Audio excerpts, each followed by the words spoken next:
On the road this year. You might remember last week we told you they had one of the best home records in all of baseball.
.86, he will never give in. It could be a 3-0 count. He'll throw you a changeup or a breaking ball. Nationals defensively with Nyjer Morgan between Josh Willingham and Roger Bernardino. And I think if Jim Riggleman has his way, you will get used to seeing those three as the outfield alignment. As well as Desmond up the middle with either Guzman or Kennedy. Christian tonight. Good to have Adam Dunn back at first base across from Ryan Zimmerman, and Pudge Rodriguez will play tonight. Christian Guzman at second base. Boy, the numbers just keep on coming. Remember about 2 weeks ago when the Nats left town, from the left side of the plate, he was hitting about 210 to 215. He's at 269 left-handed. And Guzman now is the 9th leading hitter in the National League at 323. But we said it at the beginning of the season, that if he hits, he's going to stay in the lineup. And his versatility has really shown through. Short, second, right field. And so Jim Riggleman can do an awful lot of things later in a ball game defensively to move not only Guzman around, Alberto Gonzalez, Adam Kennedy. So he's really helped this ball club out by being unselfish. Jose Reyes is batting .216. Hard to believe. But when he gets on base, the Mets are tough. First pitch at 7:09. Reyes with an on-base percentage of only .262.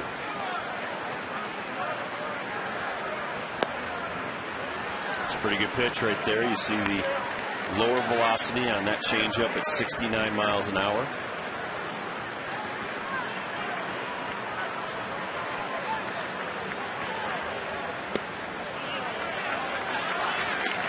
This is not a guy you want to walk to lead off the game, especially hitting just above 200. These guys have seen each other or not. They'll have about 50 matchups by the time this game's over tonight. And Levon throws the 3-0 in there. Hernandez has walked 15, struck out 17 in 49 innings.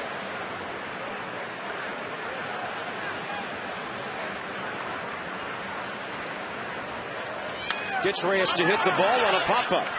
Zimmerman and Rodriguez, 2 Gold Glovers. You know somebody's going to catch it, and it's Ryan Zimmerman. Well, Zimmerman's coming in. You saw quickly Pudge veered off to get out of his way. When anybody's coming in, it's their play. You don't want the catcher running out trying to make a basket catch.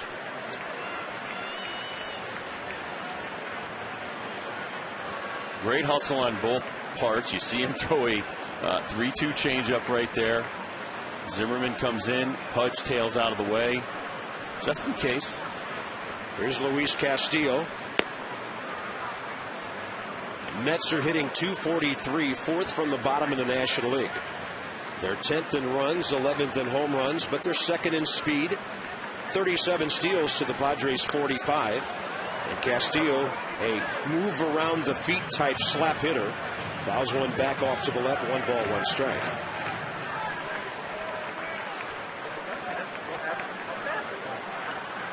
I'm not sure I ever remember in my 5 years playing the Mets and not having David Wright in the lineup. He deadens that ball. Pudge has it to first. Outstanding play. 2 down. He was the only guy in the diamond who could get there. First, it's a fabulous bunt by Castillo. Watch him deaden the ball. It barely makes it onto the grass. And then Pudge has a 360 wheel and deal and shows off a great 38-year-old arm. If he didn't have an amazing arm still, Castillo easily beats that out. Did you see his footwork there, Rob? Already getting his feet lined up for the spin as he picked up the ball. And Jason Bay will bat with the bases empty and 2 outs. You knew you'd see it sooner or later. Well, what that does, that low velocity makes that 86 fastball look like it's a 90-mile-an-hour fastball. Waiting for the breaking ball. Zimmerman, the pick. Adam Dunn could not stay on the bag. I'm not sure Ryan Zimmerman had to get rid of the ball that fast. He would have had time to plant and throw.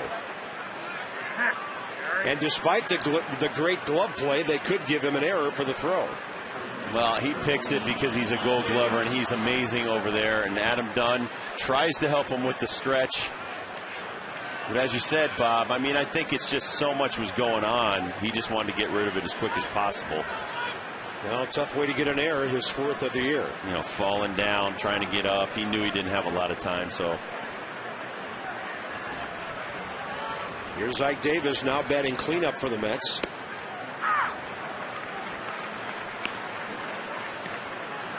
Like you said, once again, gets an error, and most guys don't even make that catch. Yeah. At least an error like that's 1 bag. Most guys, that ball's down into the corner.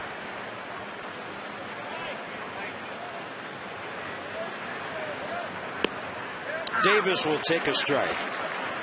His 23-year-old rookies made a big impact on the Mets, and where would they be without him right now?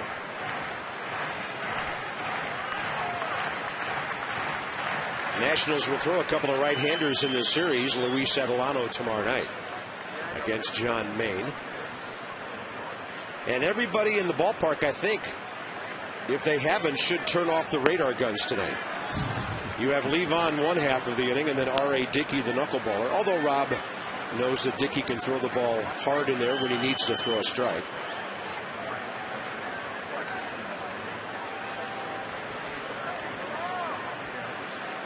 Opponents only hitting .200 against Levon Hernandez, who has a 1.46 ERA. Short lead by Bay. Still see that good, quick movement to home. Even though he doesn't throw that hard, he gets it there in about 1-2.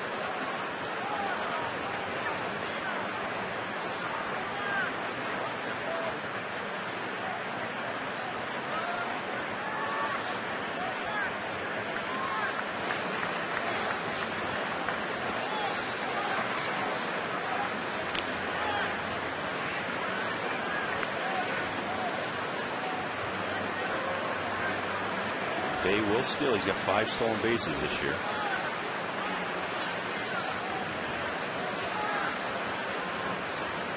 Yeah, who would have thought he'd have 5 times as many steals as home runs? Little tapper right side. Tristan Guzman will gobble it up. No harm done in the top of the 1st inning. Matt's going to work against the knuckleballer Dickey in the bottom of the 1st, coming right up.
22 and 28 major league career record, and he throws a fastball for his first of the night, 82 miles an hour.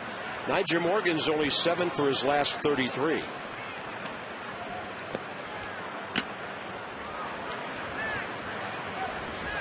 Nyjer at 257 with an on-base percentage of .333. That needs to be about 50 points higher.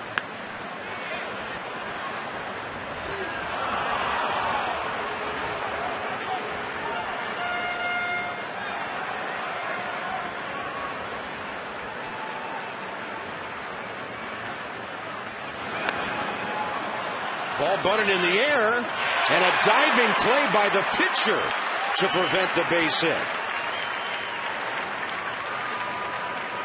If that ball landed, it might have checked up on the grass. It might have spun foul. R.A. Dickey taking no chances. Great play. Wow, this is a great play by Dickey. He's always in position to field with that knuckleball, and he sees Blanco, and he says, all right, someone's got to take charge, and he makes a dive. So this is a wonderful play by Dickey to save an out or maybe a hit.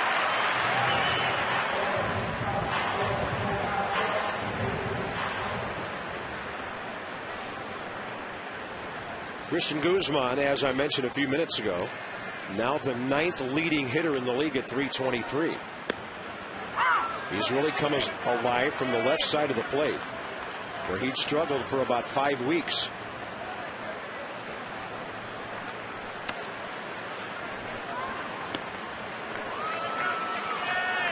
And R.A. Dickey throws a much harder knuckleball at times than most guys because he still has an excellent arm. So he can throw it anywhere from 70 to mid 80s. And he wants it to be in the low 70s, but sometimes he'll just fire it in there like that. He appeared in 35 games, 1 start for Minnesota last year. 4.62 ERA, 1.1 record. Only once in 03 with Texas has he had a winning record during a major league season. He went 9-8 in 38 games, 13 starts that year. And Rob, he's somewhat of a medical marvel without the ulnar collateral ligament in his right arm. So how do you do Tommy John surgery on him? I'll tell you in a second. When Dr. Andrews and Dr. Jobe examined him after he was drafted by the Rangers, they came to the conclusion that he may have been born without the ulnar collateral ligament in his pitching arm, or he may have ruptured it and then it just failed to rejuvenate itself in his elbow, which sometimes happens. And there you see the strikeout of Christian Guzman, but regardless, he has never had to have the Tommy John surgery. So it brings us to the scouting report. Very smart young man. Was an English major in college at Tennessee. The transition is not an easy one. You have to be committed to the knuckleball, and it started back in the mid-2000s with the Texas Rangers. And what's his arm worth? And the fact that when they examined him and he didn't have a ligament, his bonus went from $810,000 to $75,000. And that initially happened because one of the team doctors saw him in a photograph standing with some other pitchers, and in that picture he thought his arm looked a little different at an angle from the other guys in that shot. Backing up is Castillo. Zimmerman gone, and the Nats are gone 1-2-3 in the first inning. Cool night, pitchers looking good, no score.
Make sure to come early. First 15,000 fans receive a free camouflage Curly W hat presented by Force 3. Get your tickets at nationals.com. Angel Pagan. Now that Reyes is back, he's not leading off anymore. And he did a pretty solid job for the Mets, still hitting at .276. Switch hitter, 303 from the left side.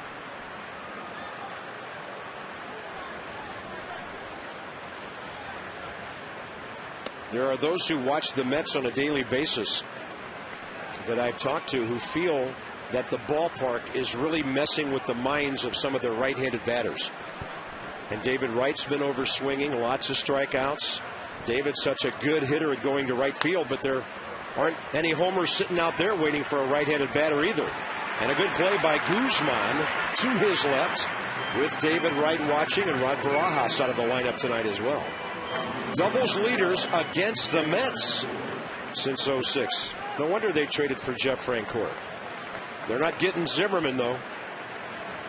And, of course, Brian McCann, another Brave on top of that list. Call for the Luna double and get your second room of flooring free at 877-241-LUNA.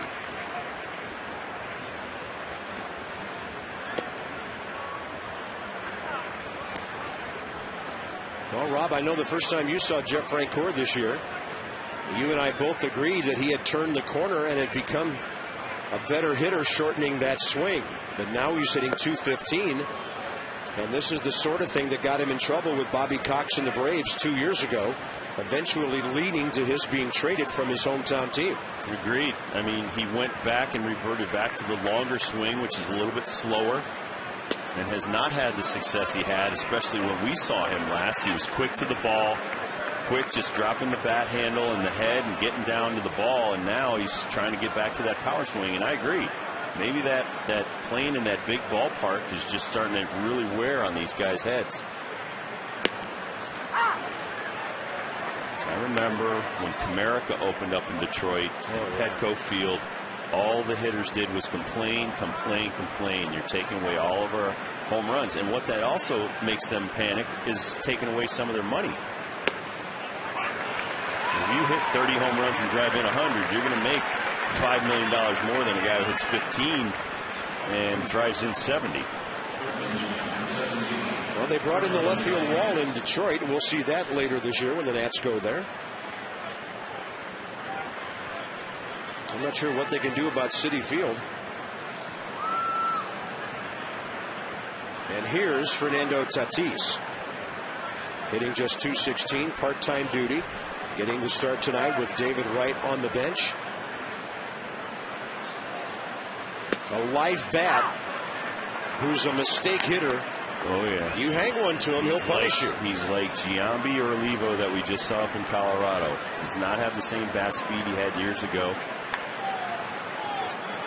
There you see he is right on the money when he faces Levon. He's hit 112 big league home runs. And Levon misses low, 1 ball, 1 strike.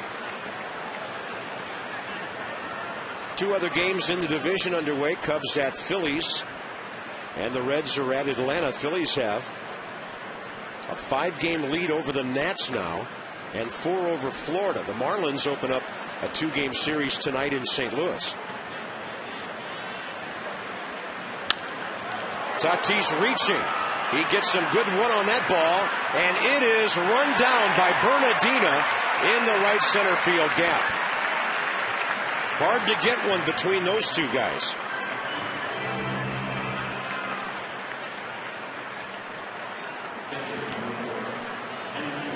Great job right here by the right fielder. Big breaking ball, not breaking enough. There you see the H.H. Greg Exmo. And Roger Bernardina beating Nigel Morgan over to the gap.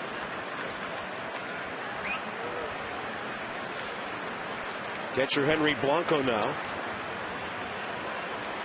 And evidently Blanco did not have a catcher's mitt to catch a knuckleball, but R.A. Dickey travels with his own catcher's mitt for whoever has the great fortune, or in some cases the misfortune, to catch him.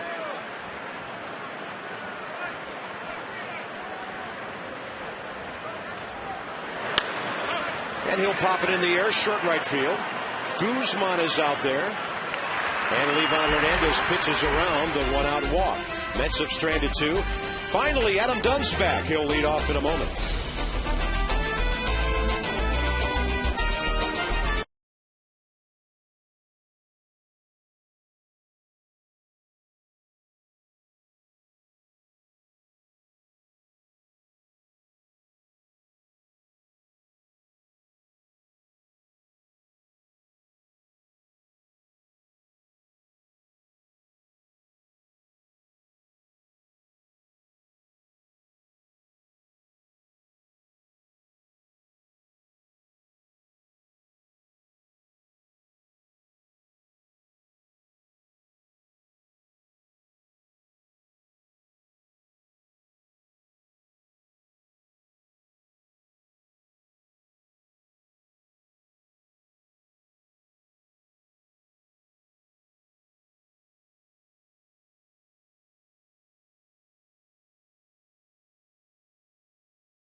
Worked out, you have to change it, and now it's not working either. So, I think it's just, again, it's just one of those things where, every team goes through it, but the good ones battle out of it.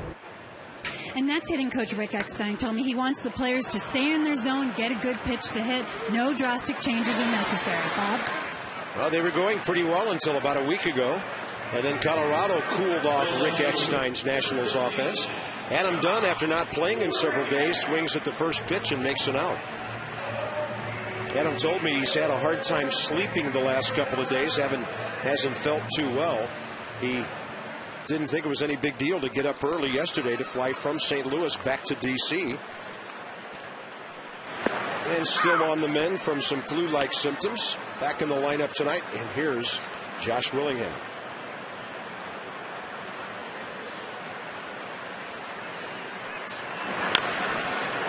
Tackle on the foul. Well, and the thing about Livan and Dickey, you have to supply your own power, especially when the ball's under 75 miles an hour.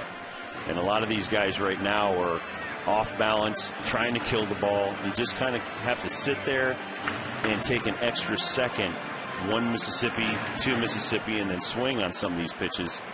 Like Livan's curveball, Jason Bay did a nice job of keeping his hands back. Same thing with the knuckleballer.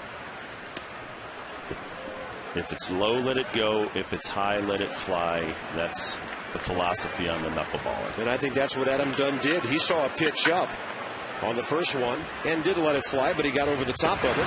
And Josh takes one outside. 2 balls, 2 strikes.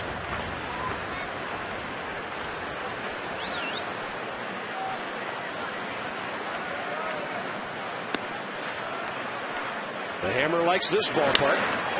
And he almost added to that 304 average. But it goes hooking foul. I was just thinking about what Debbie said and Rick Eckstein. I agree to some extent. We have to be better in situational baseball.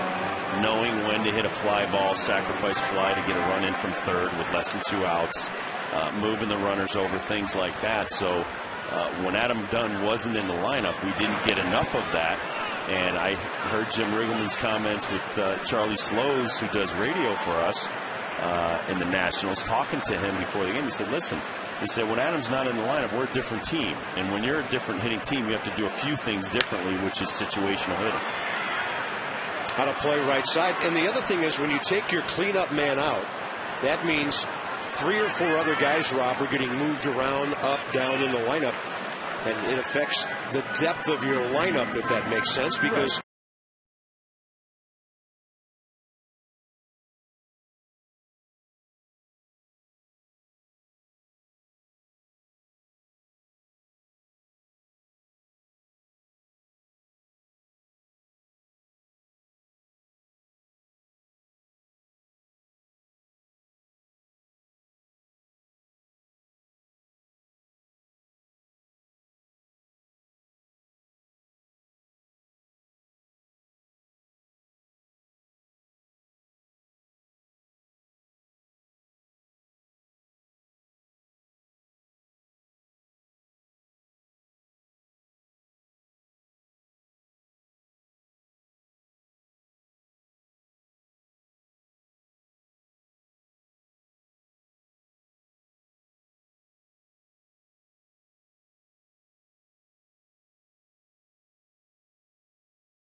nice and easy.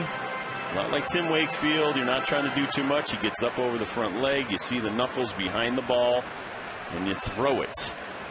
I think you saw his fingers flare out, too.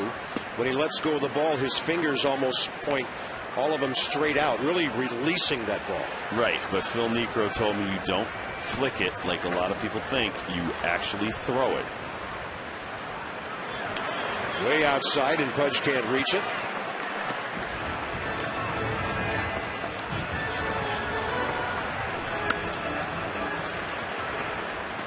Both of these former Texas Rangers.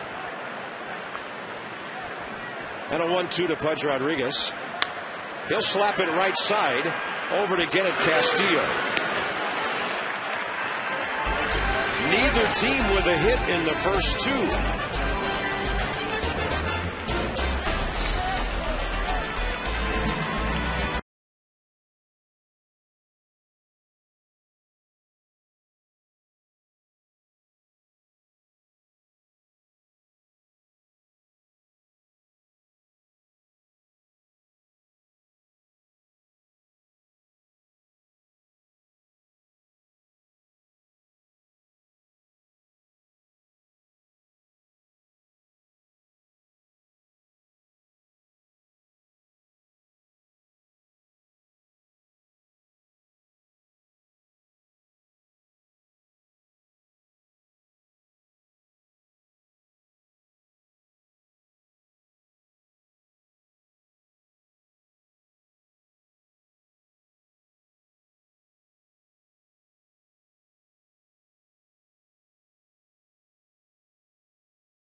Mail flat rate boxes only from the Postal Service. A simpler way to ship. Mike one in a pitcher-pitcher matchup here. R.A. Dickey, by the way, 2 for 5 career. 2 for 6, pardon me. Levon always fielding his position well. Always in control of himself. Sometimes people may think that he's being cocky by the way he does things, but no, he's under control, and very rarely will he throw a ball like that away.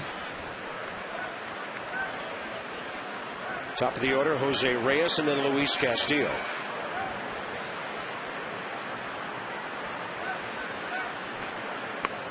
Reyes bunting. It's going foul. And with that man running, any third baseman in the league would rather that happen than have to come up and make that throw.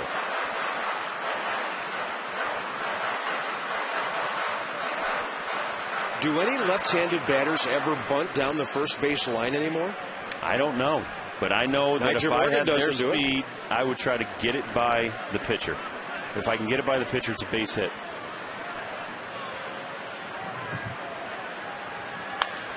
Reyes will slap it in the air to left field.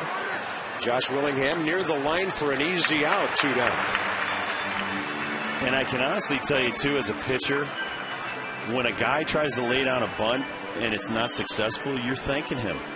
You basically are giving up your bat. I mean, Niger could hit a double down the left field line. He could slash one into the gap and get a triple. Single and steal second. Exactly. So, you know, when you're doing that once a game, you're basically it's a 50-50 shot that if you don't get it down, you're out. And so you've taken the bat out of your hands, one of your 4 at-bats.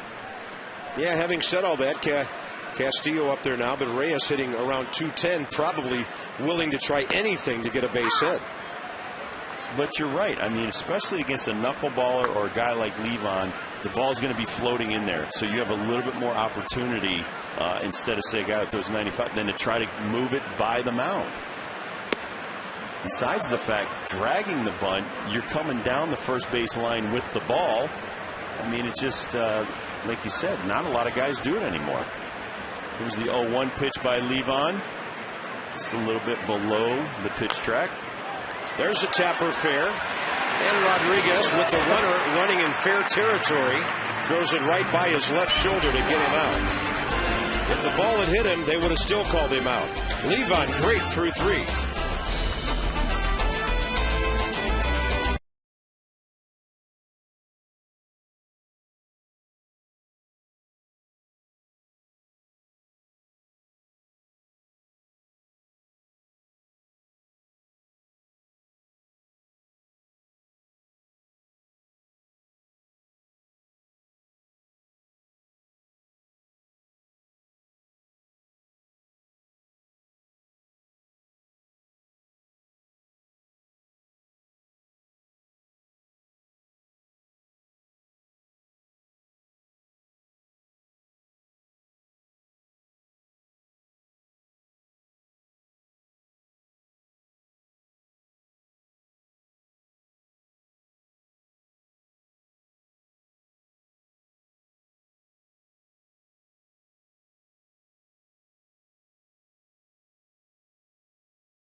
Well, with Levo, I don't think so at all. He can throw so many pitches. Last time out, or the game before that, he was, 120 or whatever, and he throws a lot of pitches on the side day, so I don't think this is going to hurt him at all.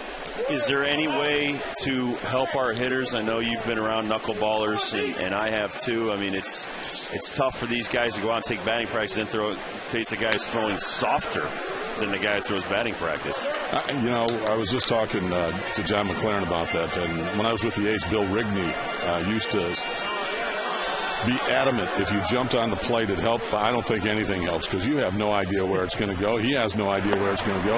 And I was talking to Tim Timmons, and the umpire, and he has no idea where it's going to go. So it's a little tough to hit this pitch. And as far as a guy like Ari Dickey, I know you've probably heard the story, was basically when he did the exam, when he was signing with the Rangers, no ligament in the elbow. Have you ever heard of a guy like that? There's probably a lot of guys my age that have no ligaments in their elbow, just nothing but bone chips. No, I haven't heard anything like that. I don't know. I would imagine throwing that soft, it probably doesn't hurt, but I've never heard anything like that before. Hey, Steve, give us your assessment of the starting pitchers coming off the road trip, because a bunch of losses, but none of them lopsided. Your guys have been in the ball game just about every night. Well, I think everybody's really done a good job. The other night, Stammen, even when he gave up 4 in the first inning, he got a little caught up there. He threw 30 pitches and no curveballs, and that's one thing I've stressed with him. He's got to work that in earlier. It makes him a lot more effective. But I think they've kept us in the games. It's one of those spells, we won some games before that where we were getting timely hits, and just this past 5 games we lost, we weren't able to capitalize when we had some guys in scoring position. So this game is, as Dibbs would tell you, it's ups and downs, man. You just got to roll with it and just give your team a chance to win. And that's all I tell the pitchers. I don't care how many we score. I just worry about how many we keep them from scoring. Hey, Steve, I know you and I have talked about Livan's side sessions. Maybe take us through Livan Hernandez and what a perfectionist he is when he works on his side day. Well, on the side days, and even like today, every time he goes out there, the first 50 pitches would be probably away to a right-hander, and I let him know when he hits 50. And he'll mainly stay to the extension side, and then he'll work the other side, and then when he gets about 65, 70, then he'll start throwing some breaker balls and some sliders. But a lot of guys you watch, young guys, will be throwing their bullpens, and they'll try to throw the ball away to a right-hander or extension side for them, and they'll miss. And then say, okay, well, let me go back to the other side of the plate. Now, that irritates me. Levo stays there because that's what he has to do. He has to be able to locate the ball, and him being the perfectionist that he is, he won't give up on it because he knows that's what he needs to do. And really, every young pitcher, you've got to be able to locate where you're throwing the ball. And if you're trying to throw it away and you throw 3 or 4 that are not there and just run away to another safe pitch, just because you can't get it done, that makes no sense to me. It's like throwing a bunch of Dibbs. You ever thrown a bunch of hanging break balls and let me just throw a fastball? Yeah. You got to throw it until you get it right. And he does that. Sometimes he'll throw up to 120 pitches, and sometimes he'll shut it down at around 85. But he just works on what he does, and that's why he's able to spot the ball. Sure, he's going to have some walks because he's not going to give in to you. He's going to make you pitch and try to get you to hit what he wants you to hit. Well, Steve, he's only at 35 pitches through 3 innings, so we'll look for that 15 pitches from now. We'll look for a successful bunt right now, and certainly we appreciate your time, sir. We'll let you get back to work. Well, when he hits 50, I'll yell out to the mound, and he'll start throwing away to everybody. All right. Thanks, guys. Steve. That's great stuff. And he's doing a great job with the pitchers, too, because it's difficult. The game has changed so much to where, guys aren't working like they used to. I mean, Steve Carlton threw 120 pitches, Bob, warming up for a game. Yeah. I mean, that's absurd. Now, if a guy hits 120 out during the game, they pull him. So it's really changed a lot, and he's an old school guy like myself, and you have to kind of adjust to these new kids, and he's done a great job. It's probably fun to work with Livan. He doesn't really have to work too hard with Livan. Livan's like his own coach. It's like working with another coach, yeah. Yeah. Livan, 4 sacrifices this year, 103 in his career. He's going to swing away and pop it up to left. Easy play for Jason Bay. Back to first base is Desmond with 2 outs. Top of the order, Niger Morgan coming up. And Jimmy Lett, too, down in the bullpen as our bullpen coach this year. Not that Randy Knorr wasn't an excellent one, but I go back to the early 80s with the Reds with Jimmy Lett. He has been, around for 4 to 5 decades, working with pitchers, working with catchers, and then also getting you prepared as a reliever to come in the game and maybe the next 3 guys you're going to face. I always loved having Jimmy Lett down in the bullpen because he always kept you on your game.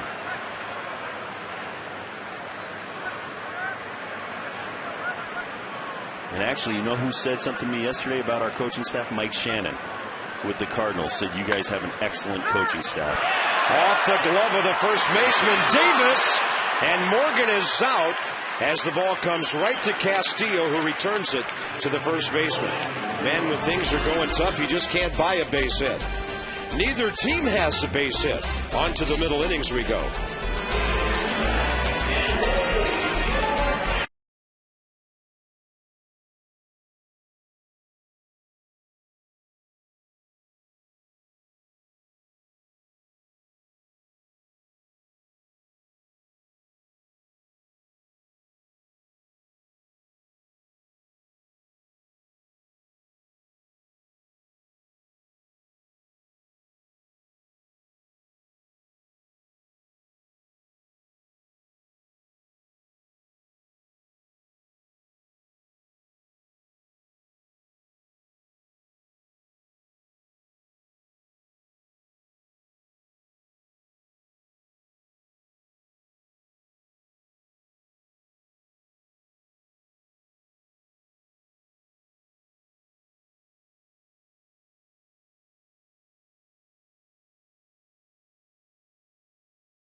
Reached on the spectacular play Zimmerman made first time up. And the first pitch popped up into center. Niger Morgan right there for the first down. That's only Levon's 36th pitch of the night. And Ike Davis, Angel Pagan will be the next two hitters. Brian McCann hit a 3-run homer in the bottom of the first for the Braves. And they lead Cincinnati 3-0. That Cincinnati ball club's won 4 straight, and they're a half game on top of St. Louis in the National League Central.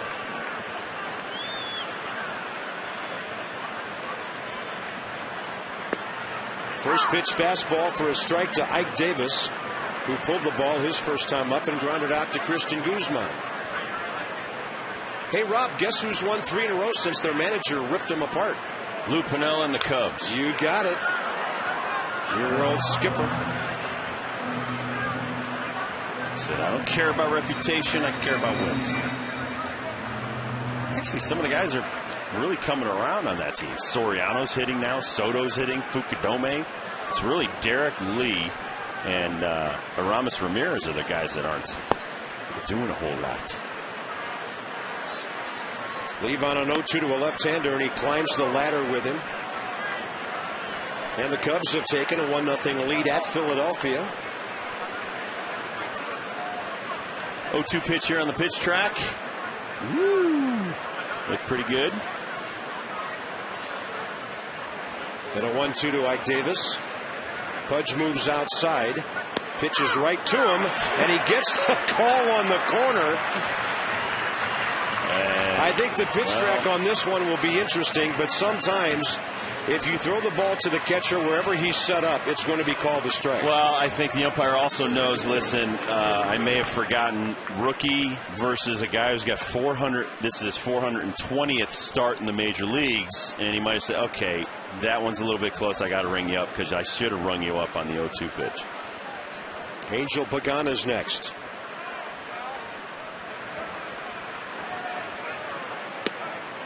And a first pitch strike to him.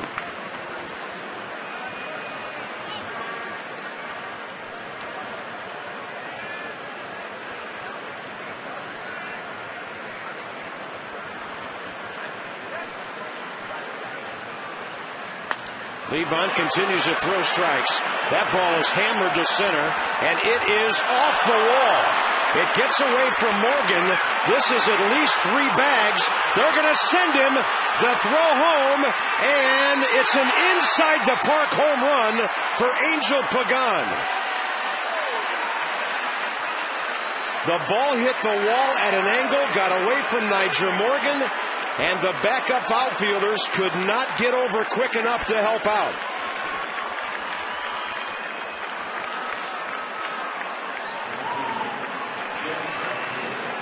Well, I almost think that Niger Morgan, not that he should have caught this ball, but should have realized it wasn't a home run. You see him jump that didn't even go halfway up the wall, and he misses it. And as soon as he misses it, Pagan's going from a double to a triple, maybe from a triple to a in-the-park home run. So Angel Pagan's 3rd home run of the year, only the 18th of his career, and one of the most rare occurrences in baseball, an inside-the-park homer. First one I can remember in the history of Nationals Park. Big breaking ball, a swing and a miss to Francoeur. But being the home center fielder, Bob, you should know the outfield and how far that ball is hit and that it's not leaving the ballpark. And Niger tried to make a heroic effort instead of playing that ball into a double or triple. Francoeur will slap it through the right side. Now that's what Jeff Francoeur was doing earlier this season when he was going well, staying on the ball, taking it to right field. And the hitter now will be Fernando Tatis. So the Mets hit their 33rd home run of the year. A ball club that's short on power.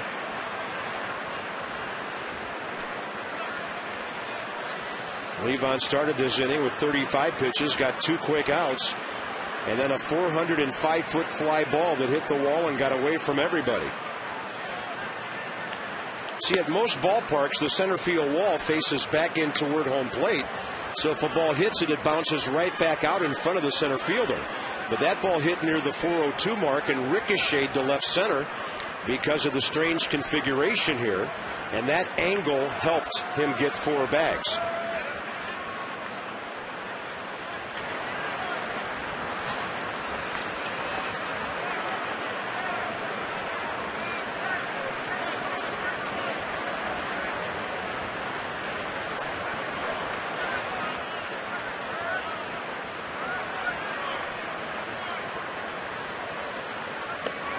I don't know, Rob, I've been doing baseball games in the major leagues since '84, and that's only the 3rd inside the park home run I can remember seeing in, what, 26 years? Yeah, and it's so rare. Most of the time it's a diving play. I think that's the first one I've seen where the guy went back on the ball and it bounced off the wall and came towards the infield. I mean, with 2 outs, you have to make good decisions, and Niger trying to make that play is just not a good decision.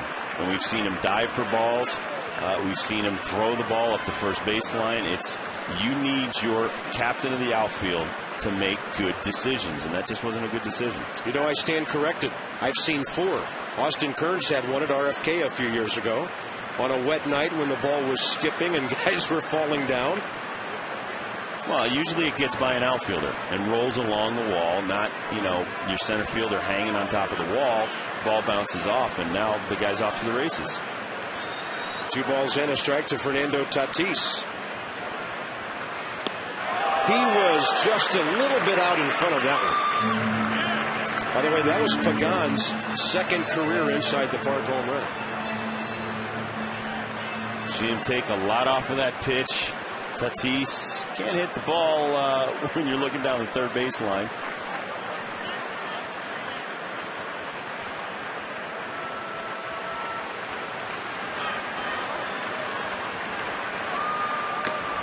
And a swing and a miss. He couldn't reach it upstairs. One of the most exciting plays in baseball. An inside the park homer by Angel Pagan, and the Mets take a 1-0 lead.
Guzman, Zimmerman, and Dunn here, bottom of the 4th.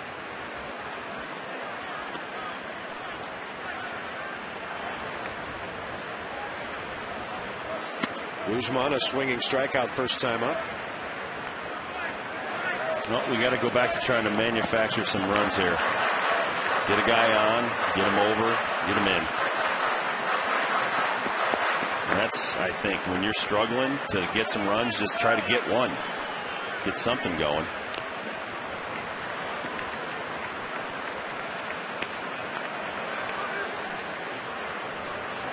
Guzman coming alive on the road trip. Desmond had a good trip.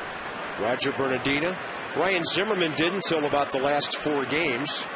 And a 1-2 to Guzman. He'll slap it out to left center. And the Nationals have their first base hit of the night. A clean single up the middle. And see what I mean? Knowing your limitations and not trying to do too much right there. All he did, nice easy swing, slap the ball back up the middle. This is a great at bat by Christian Guzman. And, you know, since I've been working for the Nationals, one of the better hitters I've ever seen. He has great bat control. Ball is pitched out over the plate. He hits it where it's pitched. When he's hot, it is line drive after line drive. And there's another. The Nats have 2 on, nobody out. Ryan Zimmerman jumping on the first pitch. He had a broken bat hit in St. Louis last night. He finally gets a knock, and he'll be able to use the next at bat, same bat. And he's smiling because he knows it's not easy to hit this. H.H. Craig here on the Exmo. Right in the jams himself. And but he's just happy that that thing was a hit. Now, I've seen a lot of guys try to prepare for knuckleballers. Some of them don't take batting practice. Other guys, they use a much heavier bat, which slows their bat speed down because they know the guy's only throwing 70 to 75 miles an hour. Well, there was always a little fun in the clubhouse before a ball game like this for the guys who are actually watching videotape of the opposing pitcher. And some guys walking by say, why are you watching that? Yeah, he doesn't even know where it's going. It's ugly. You don't want to watch it. Oh, goodness. Halfway up the upper deck, away foul. Adam Dunn will be the first guy to hit one out of this stadium foul over that roof over there someday.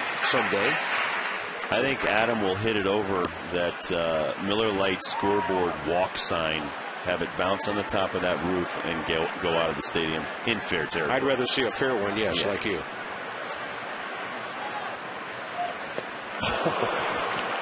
Out ahead of that one. 1 ball and 2 strikes.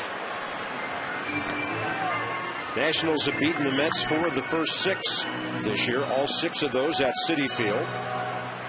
Kind of unusual to play a team 6 times in their ballpark before they show up here, but stranger things have happened with the schedule this year. Nationals are already done with Colorado after playing them 8 times. The next road trip will be San Francisco, San Diego, and Houston after 3 interleague games. Interleague ball will really kick in June. 2-2 to Dunn with a couple of men aboard here. Mets lead 1-0.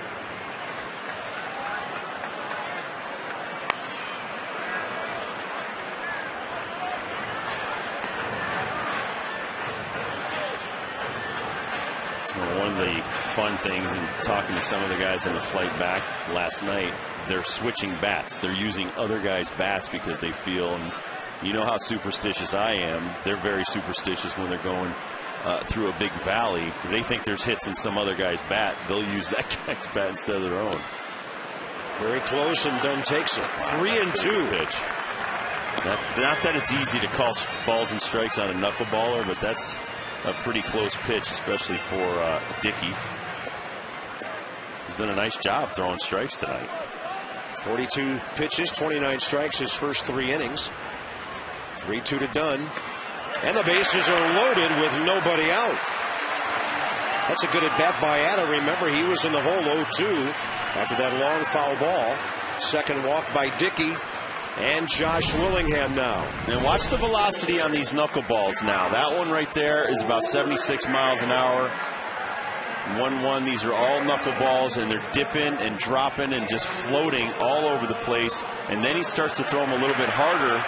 And the last couple were just way off the mark. So when Dickey tries to overthrow that pitch, and that's one thing he talked a lot with Charlie Huff.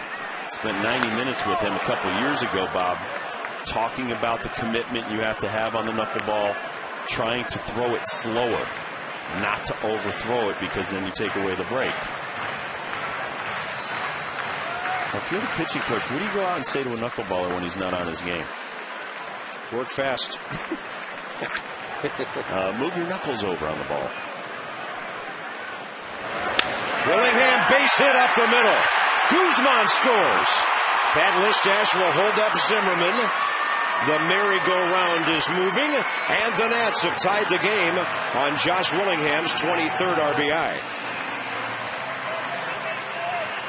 Josh loves to pull the ball, Rob, but he stayed on it, hit it right up the middle. No, great approaches here. The second time through the batting order, not trying to do too much, maybe counting 1 Mississippi, 2 Mississippi. But you see the bat head out perfectly on top of the ball. Just try to drive it right back at Dickey. That's your best shot.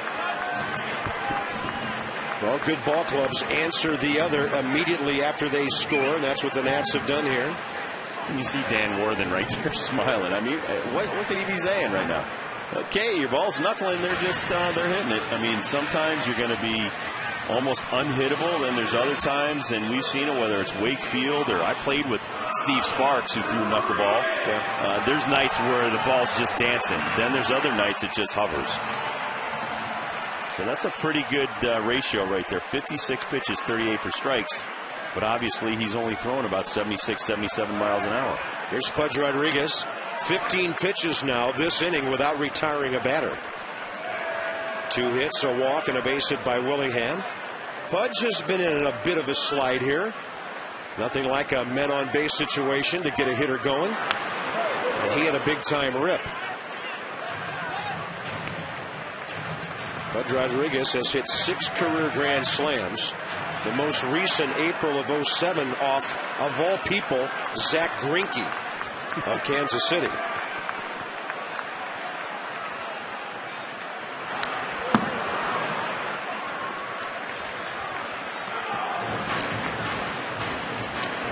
And here's the story of a bunch of base runners.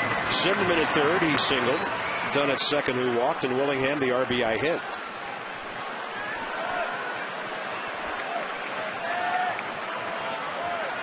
One game now, bottom of the fourth, nobody out. Man, that was right in on his bat handle. That was a fastball. 84 miles an hour. As I told you, he's got a pretty decent fastball. And Tom Candiotti, a great knuckleballer, had a great curveball.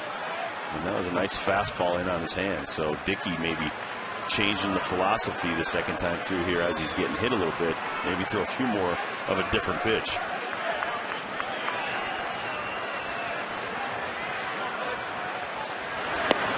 Had him waving at one, diving down and away for the first out. That was a little bit harder knuckleball too there. 79 miles an hour, as we discussed. From 70 to 85 miles an hour, he will throw the knuckleball. The mid-70s one was getting hit. That one was a little harder. Here's Roger Bernardina, who popped up weakly. Foul to the third baseman, first time up. All right, Rob, here's one of those situations the Nats have been lacking in recent games. We've talked about 2-out hits, but there have been some 1-out, men on third, men on second situations. Not a problem here. That ball is caught by Pagan, but tagging and scoring is Zimmerman. And Angel Pagan, with his speed, is having a big-time impact on this game. That ball drops. The Nats might be headed for a 3 or 4 run inning. But give Ryan Zimmerman a lot of credit right there, going back and tagging on this play. A lot of guys might have gone halfway or even assumed that this ball was going to drop. Roger Bernardina doesn't get much on the ball. And as Bob said, Pagan just makes a ridiculously good play. With Zimmerman tag. Exmo right here, capturing the action. Look at that. It's almost full extension, yet he's in full stride. He is just one of the faster guys that really doesn't get enough credit for being fast. Well, we mentioned they had him leading off while Reyes was hurt, and he did a fine job for the Mets. They held on to him a couple years ago. A lot of teams wanted to trade for Angel, and they didn't do the trade. Then he got hurt. Ian Desmond takes one outside, 1 ball, 1 strike. So now 2 on, 2 out, pitcher on deck, and a hot Ian Desmond, who came in batting .279. I don't know, can a knuckleballer pitch around a guy? He can flutter around. Look at that pickup by Henry Blanco. I think that's maybe how you pitch around him. You throw it a little harder. Not a lot of float. That was more right in the dirt. Nice block here by Blanco. always known as one of the best defensive catchers in the big leagues. You know what he's done this year with the arm? 5 out of 5 caught stealing. Yeah. So the Nats go from Miguel Olivo to Yadier Molina to Henry Blanco in 3 consecutive series. Well, Henry Blanco for many, many years was Greg Maddox's personal catcher, but has always had a great arm and a great defensive catcher. Didn't hit much. 3-1. Does Desmond get a fastball here? I don't You would think so. With the pitcher on deck, he would not. No, and that last pitch didn't miss by much. Desmond out to center. Pagan's run everything else down. That's an easy play for him. Nats pick up 2 runs on 3 hits and a walk and a sac fly and lead it 2-1 into the 5th.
Did Beltran do it?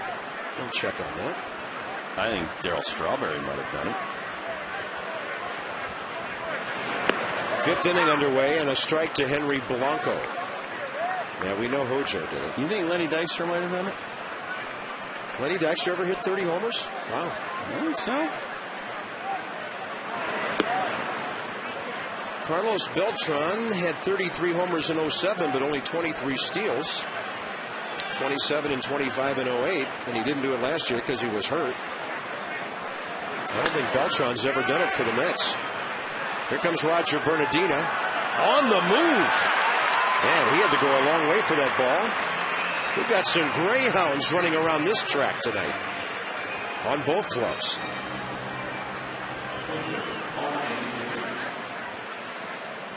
Well, speed can do so many things for you, and right here he closes on this ball, and Henry Blanco running it out. H.H. Gregg here on the Exmo catches the 500 frames per second here at night action. And it just takes you to a different level when you're seeing the guys in stride, eyes locked on like laser beams onto the ball, knowing they're going to take some pain when they hit the ground. Well, the next day or so, if you go to massinsports.com, we did our video blog with Jim Riggleman today, and he talked about Roger Bernardina. And he said he's either seizing the moment or he's doing a great job of teasing us into believing what he might be. I think it's more the real thing than a tease. 2 outs, Guzman takes care of it. You are correct, though, about Lenny Dykstra. Most he ever hit in a year was 19 in Philadelphia and 93.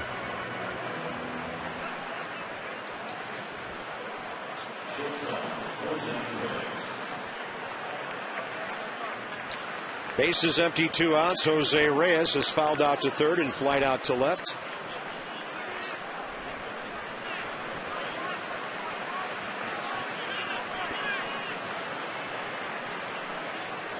So Reyes is 0 for 2 and batting a hard-to-believe .213. Jose Reyes coming into the season, career batting average of .286. And that went from Levon right in there. Well, and he is not a three-hole hitter. And Beltran's absence, sticking him in the three-hole, he was probably trying to do way more than he was capable of doing. Yeah, I know you and I didn't like that move. No. This will be easy for Zimmerman. And an easy 5th inning for Levon Hernandez. Well, he's got the lead, and he is seizing the moment. The Nats lead 2-1. Levon will lead off halfway through the game.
Hits and doing a fantastic job also batting average there. And Bob, these are two guys that Bob Boone told me before the game have really worked hard in the off season, both of them doing a lot of conditioning, and it seems to be paying off. Well, Debbie, sounds like both of those young men might be ticketed for AA Harrisburg pretty soon. Levon pitching well. What else is new? And he's up there with the bat, flight out back in the third. Levon, Morgan, and Guzman here in the bottom of the 5th inning. He took it, and the ball caught the corner. 1 ball and 2 strikes. R.A. Dickey, first 4 innings, 67 pitches, 45 strikes. That's a man the Nats need to start getting on base. Ooh, he got him with the fastball, but didn't get the call. See, like I said, 87 miles an hour on his fastball. That had to be a strike. I don't know why he didn't throw more of those to set up the knuckleball. Yeah. Levon will get jammed and drop this ball into left field. He's just such a crappy old dog. By the way, Rob, Levon Hernandez now in the batting ranks. That is his 198th career hit. Yep. So he's almost at 200. Well, there you see the knuckleball. He's got the fingernails dug into the leather, but instead of 87, it's 73, and Levo jumps all over it. Nyjer Morgan is 7 for his last 35.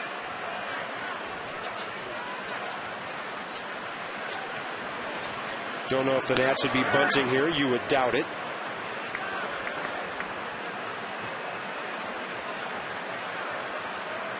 But just in case, Fernando Tatis is on the grass at third.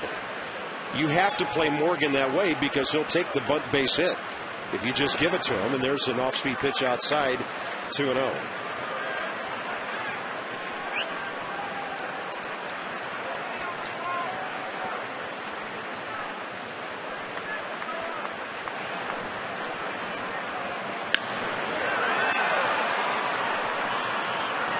Well, to back up what you've been talking about, Bob, when Niger goes, we go.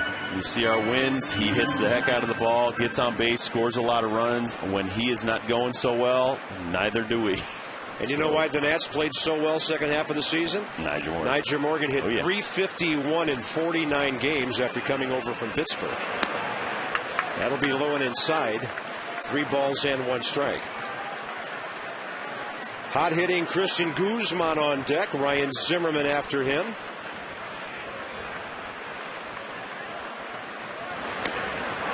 Two on, nobody out. And Ferrari Dickey, his 3rd walk of the game.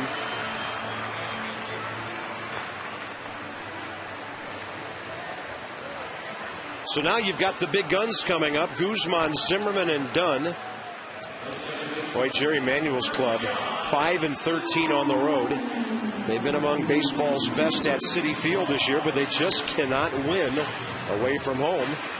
And their pitching staff that came in with a respectable ERA, Rob, 3.83. I'm Bob. That's okay. I called you Rob earlier, so it's okay. If we call each other Robert, we know there's a problem. But their ERA is 5th best in the league, despite the fact they lead the league in walks. They've allowed a lot less runs than we have. They just haven't scored a lot of runs. Big spot for Christian Guzman. Reyes is holding the runner close at second base. See, I don't like this. You don't like bunting with a pitcher running at second base? Not only that, he's one of our hottest hitters. Guy's hitting 450 over the last couple of weeks. Let this guy swing away, maybe hit a double. Maybe Niger scores. The thing you fear is the double play, but as Rob says, Guzman's the hottest bat on the team. He's hit safely in 12 of his last 13 games. 3 hits in St. Louis last night. And this ball into center field. Oh, no. That's caught. Triple play. Now they let the throw get away, but it's going to be a triple play. Yep. We've seen an inside the park home run and a triple play in the same game. The umpire out there is calling that. Did he call it an infield fly? I don't see how. He's saying second and third. He's saying the ball dropped. If they called the hitter safe, wow, everybody's safe. But if that ball was caught, it's a triple play. I thought he caught it clean out there. Oh man, Bob Davidson overruled the guy that said it was not an out. I can't believe that right there. You be the umpire. Jim Riggleman's coming out. But it appeared to us that Angel Pagan caught this ball cleanly, which he did. And the other runners both forced off their bases.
by Pagan.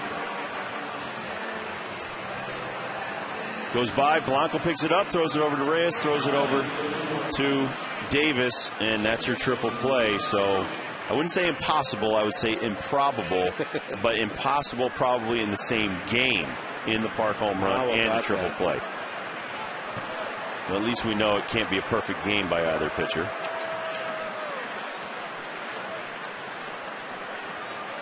There's no telling how many pitches that saved to R.A. Dickey. And the speed of Angel Pagan has been the #1 influence in this ballgame. Here's Castillo with Bay and Davis to follow, top of the 6th inning. 2 balls and no strikes. Castillo bunting and swinging, thrown out by Pudge Rodriguez both times.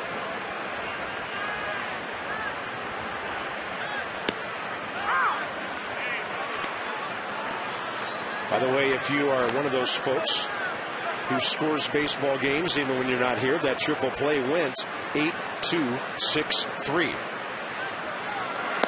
And I put a star by the 8 because of the fantastic play of Angel Pagan.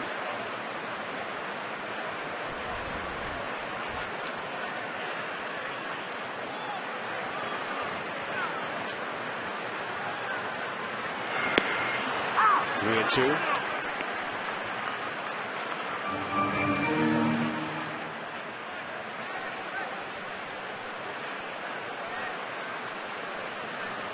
Jason Bay waiting.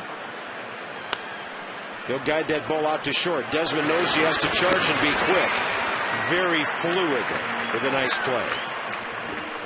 The annual food drive is this weekend, Saturday and Sunday.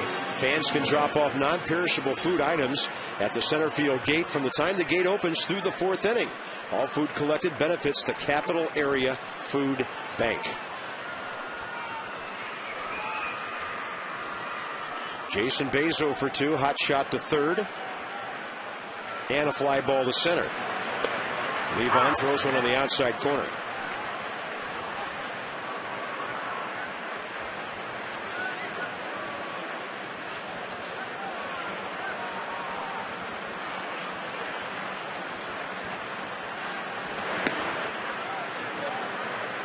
First triple play the Nats have hit into, and the 10th in the history of the Mets.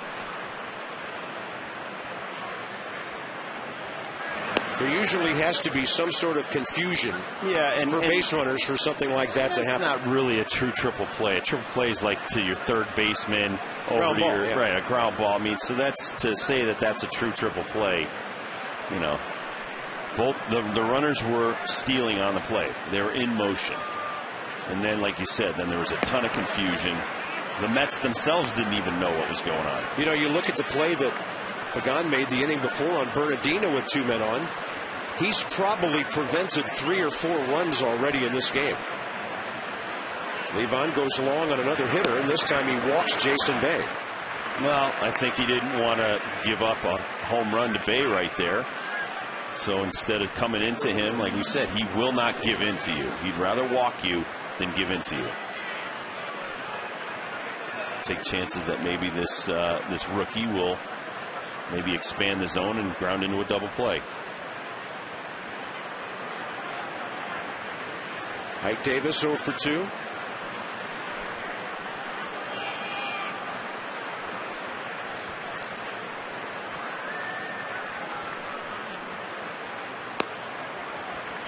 He's bounced out to second, been called out on strikes. Nationals lead 2-1, top of the 6th inning. Out hitting the Mets 4-2. Nobody had any hits until the 4th inning tonight.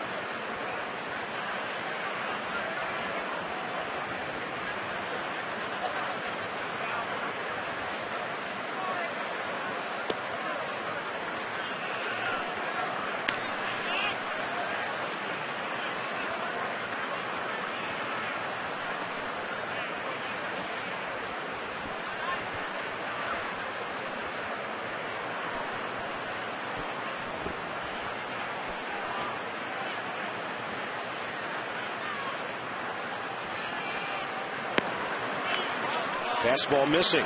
Another long count. Nationals Park on May 19th. The boys are back home for 5 after 9 on the road and another long road trip coming up. Bob Carpenter, Rob Dibble, Debbie Taylor, Masson HD. 2 games with the Mets before the Orioles come in.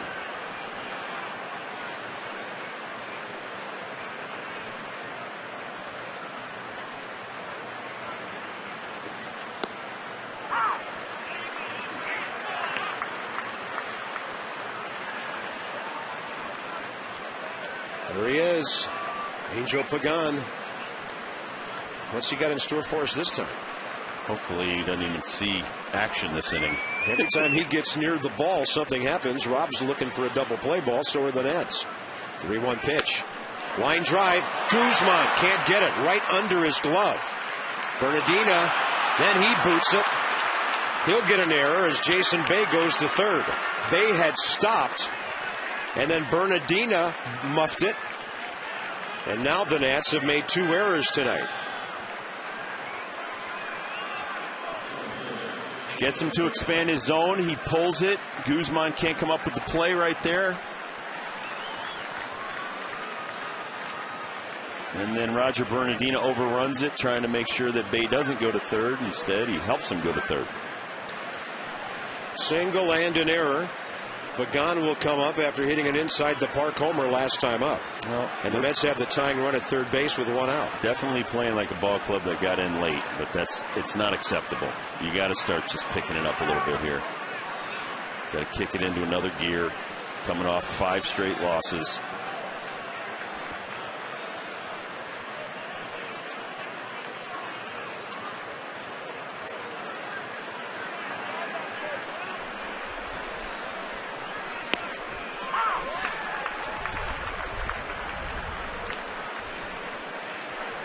Drew Storen pops up and starts throwing quickly. Gosh, he was even exciting to watch warming up.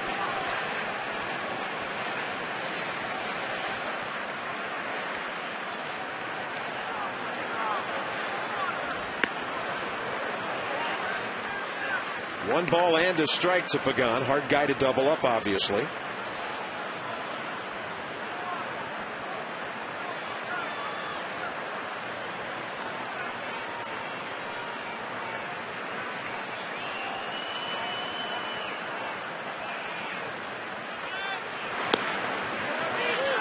That pitch was a strike earlier, but not now. 1st and 3rd. Davis so far no stolen bases. I don't know if the big guy's got a lot of wheels, but Jerry Manuel might want to think about starting him. So this would be the count. Yep. Getting ground into a double play. He's holding.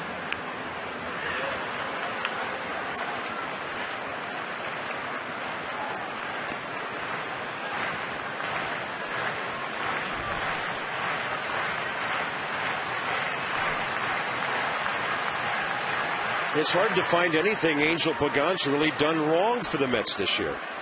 He's a contact hitter. He's had 136 at-bats and only struck out 18 times. His on-base percentage coming in, .338. A lot higher than that of Jose Reyes at .262. And against the Nationals this year, hitting .350, a couple of homers and 4 RBI. 2-2 target inside. Now Pudge goes away, and Pagan was leaning out there with the pitch. Well, Liebman, being the master that he is of pitching and probably reading the opponent, might have noticed that maybe Pagan's trying to get a little bit of a peripheral read on where Pudge is setting up. And so he called Pudge out and said, hey, listen, you know what? Sit inside, and then when I'm going to throw, go outside.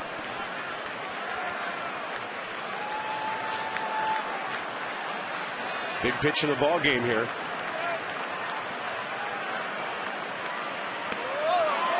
Not even close on the super slow one. The super slow-mo.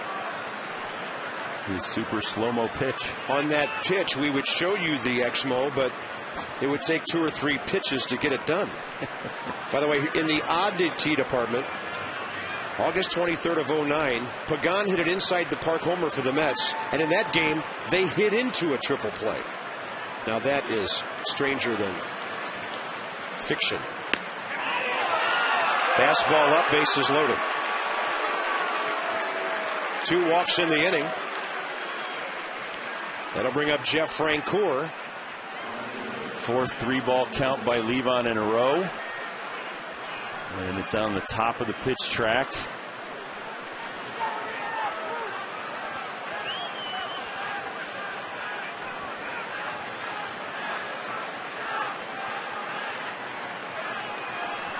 Francoeur tonight, a walk and an opposite field base hit.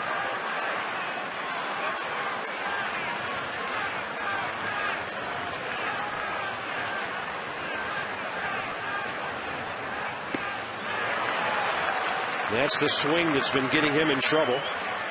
Jason Bay walked with 1 out, went to third on a base hit by Ike Davis, booted by Bernardina in right center, and then Angel Pagan walked to load him up.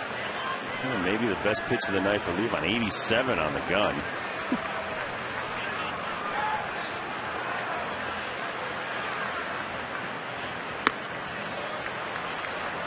With a couple of high fastballs.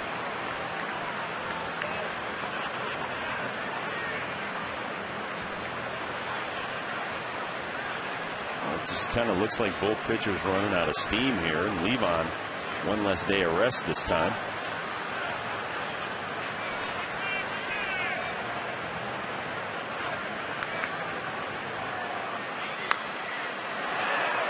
Take strike 2 any way he can get it, and it's 1-2 now.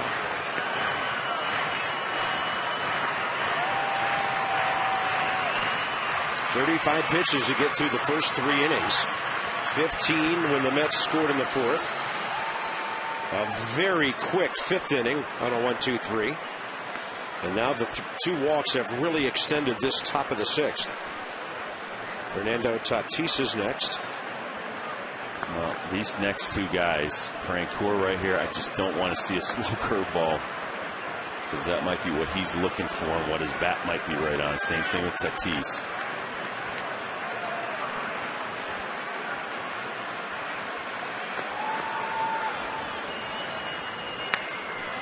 Stays with the good heater.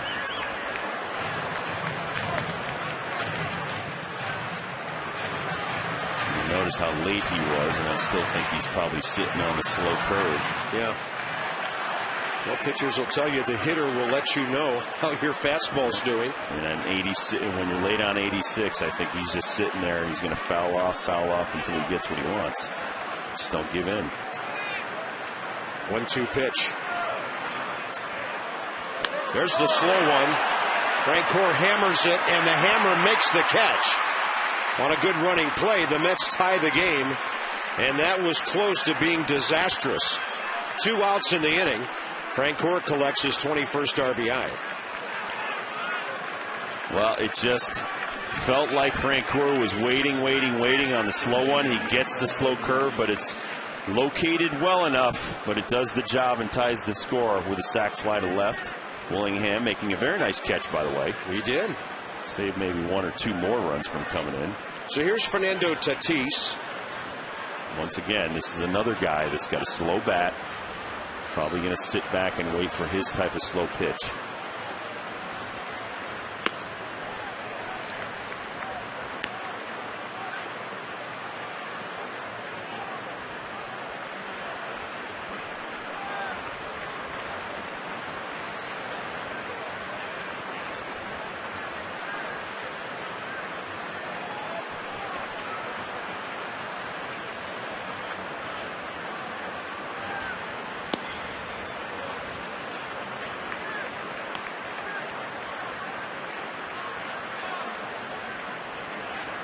There's Jeff Francoeur, a little bit happier. He's not been swinging the bat that well, and he'll take that RBI.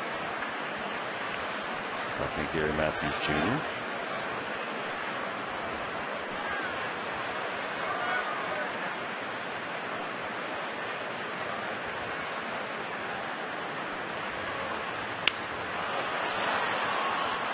It was hanging.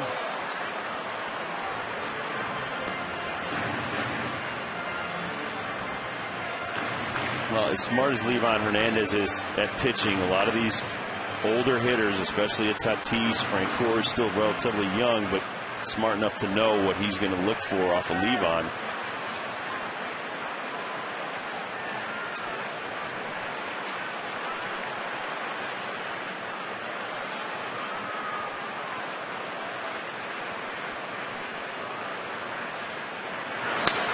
Broken bat right at Adam Dunn.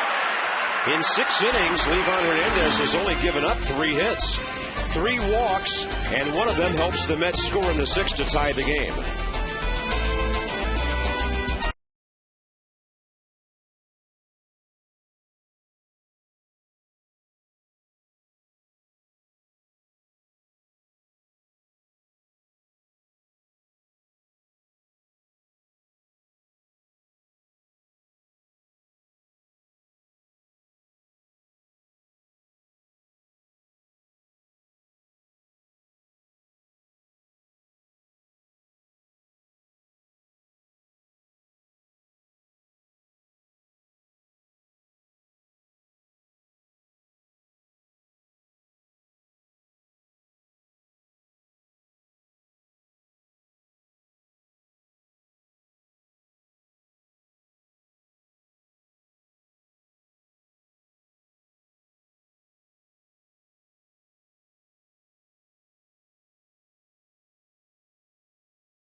The way both teams have been swinging the bats, we thought it would be a low-scoring affair, especially 2 guys that are just flipping it up there. Guys are taking big hacks, not putting the ball in play that much. Our guys did a nice job until that triple play of getting the ball in play and being patient at the plate. So hopefully they can do something against Dickey. But it's not easy because these guys are changing speeds, albeit 75 to 60 up to 83, 87. It's difficult when they're being mathematicians on the hill. So you got to pick when you get hit and just try to get a base hit off of it. Might be time for somebody to hammer one here. Ryan Zimmerman 1 for 2 with a base hit last time. But I think you saw Jeff Francoeur. Not that he isn't frustrated off of other pitchers, but we've heard so many teams, they don't want to face Livan. They don't want to face the guys who throw slow. When we went to St. Louis, they were moaning about having to face Arroyo in Cincinnati because he does the same thing Dickey and Livan do. 3-0 to Zimmerman. Jeff Francoeur tying up the ball game on a drive to Willingham. Now, if Zimmerman sees a fastball here, the green light could be blazing. It's high in the zone, not really where Ryan wanted it. With Adam Dunn coming up, he might throw him another. Doesn't want to walk him ahead of the slugger.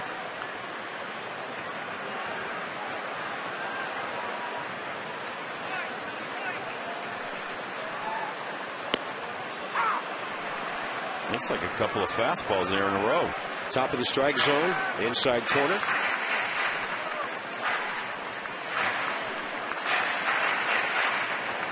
He's only walked 3 times in this situation. Ryan likes to hack with a full count. Dickey got reset, so does the hitter. Marlins, by the way, did not score in the top of the first. They're just underway at St. Louis. Sanchez against Garcia there. 3-2 pitch.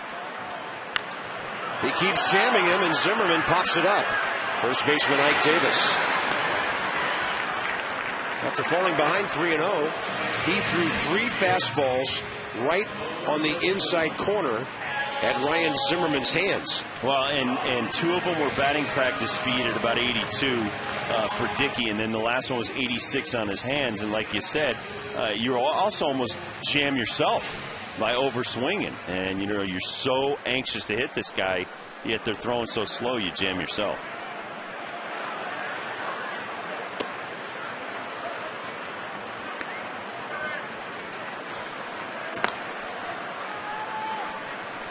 I think Adam might get him right here.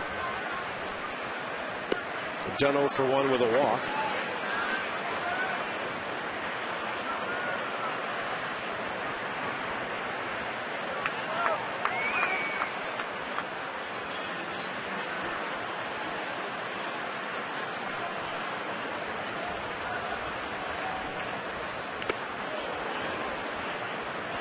Two balls and a strike.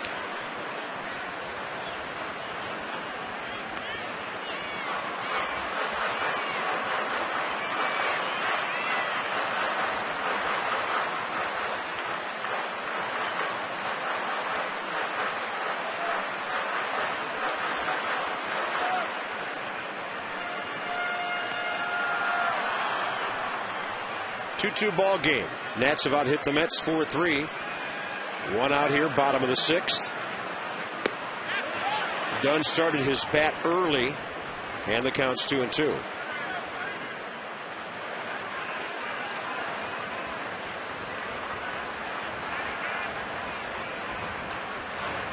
.35-year-old R.A. Dickey. There it goes, down the line.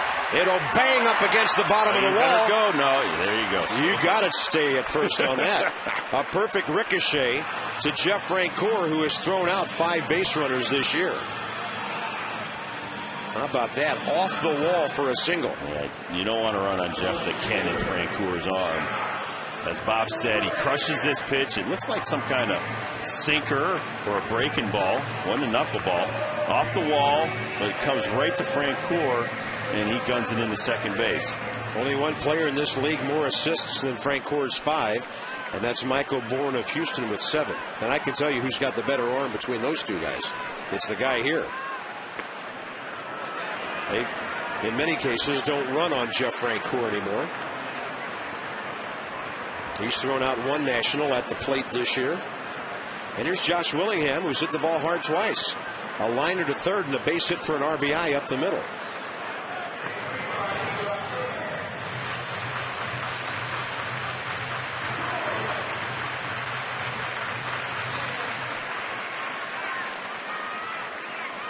Well, Dickey, the third time through, is throwing a lot more breaking balls and fastballs. I think that he realizes they're starting to catch on to the knuckler.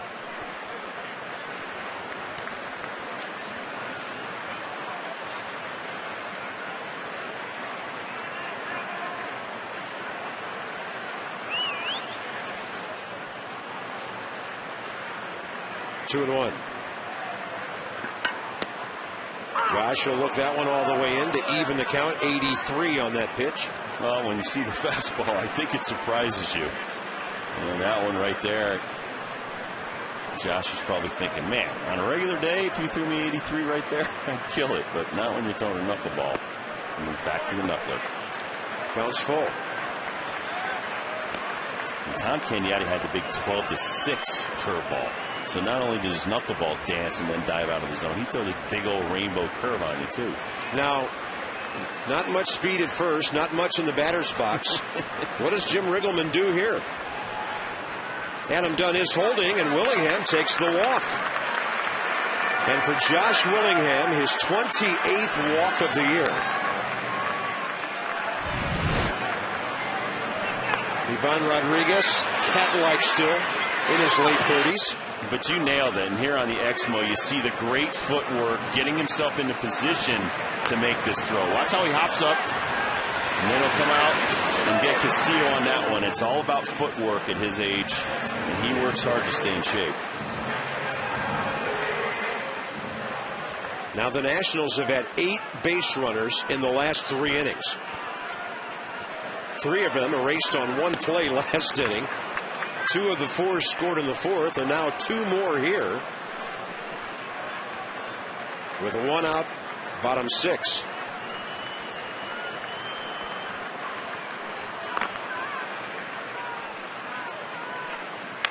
Rodriguez hits a double play ball to short. Castillo turns it, and the Nats are gone in the 6th. And again, this thing about men on base and the inability to get a hit is really hurting Washington.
AFRA is short for Robert Allen. Angel Pagan is short for Guardian Angel tonight.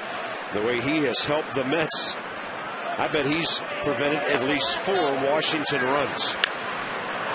First pitch in the 7th, going well foul off the bat of Henry Blanco. How about Angels in the outfield? It's a bad movie, but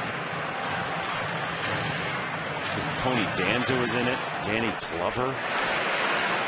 Yeah, that Tony Danza, man, he could play some ball. We should have had him next to Corbin Burnson. Baseball up the middle. And a base hit by Blanco. They're going to pinch hit for R.A. Dickey. Well, they were going to with Gary Matthews Jr. And now Alex Cora will come out. He's a good bunter and a speed guy.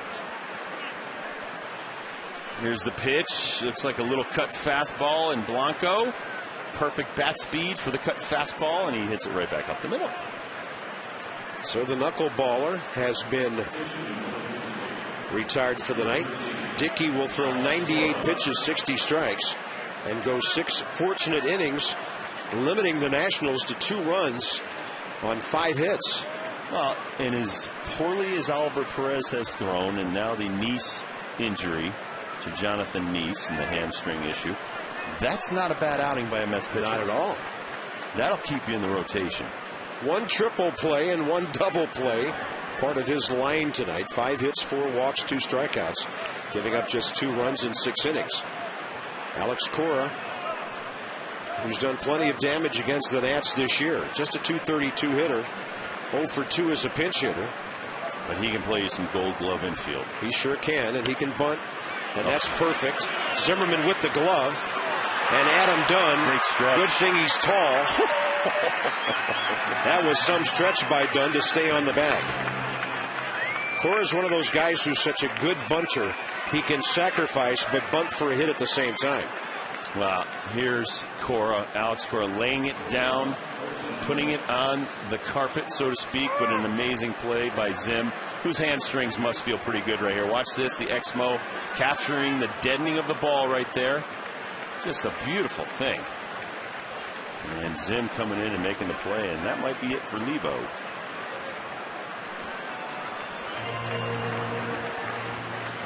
Well, he's got his team in the ball game. 1 out into the 7th inning.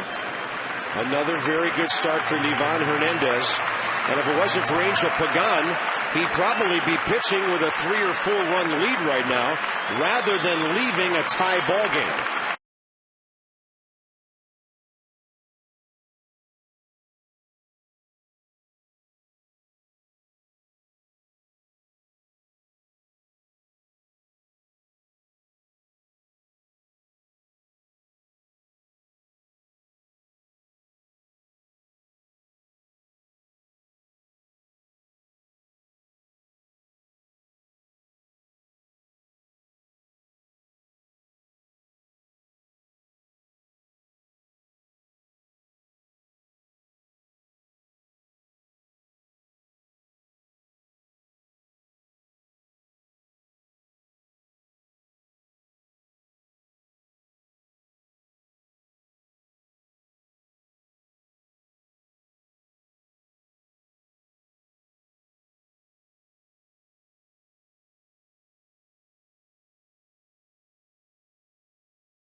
Fastball, wham, trying to come inside, and then he would strike out Matt Holliday on a 94-mile-an-hour sinker.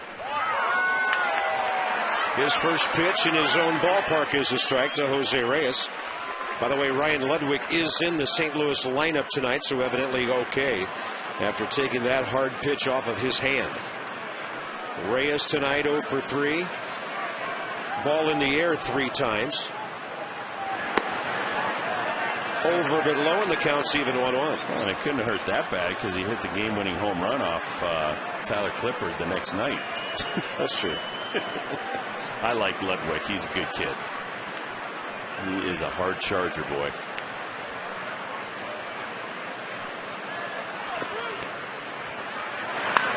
Reyes right at the shortstop Desmond for the second out. Bringing some cheese, 95, and just sticking to the fastball. No reason to change to a secondary pitch until they show you they can hit it. Right here, 95 on the outside, weak line drive to shortstop. Tough hitter here, Castillo, contact guy. Oh, these are the worst. I don't care how hard you throw. 116 at bats, Rob. 7 strikeouts. Oh, he's just a contact guy. He's like throwing the comic strip at you. Not trying to do too much. He strikes out about as seldom as Christian Guzman walks. They are similar type hitters who make contact, move the ball around.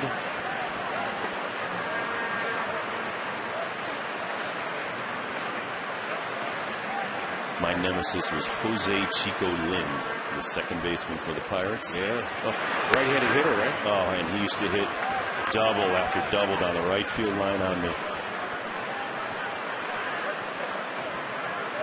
But didn't matter. I mean, hard slider, hard fastball. He just contact down the other way.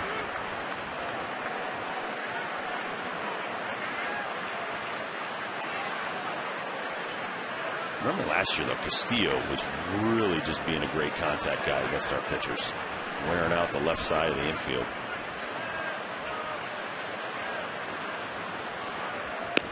And whistles in for a strike. 92 with movement.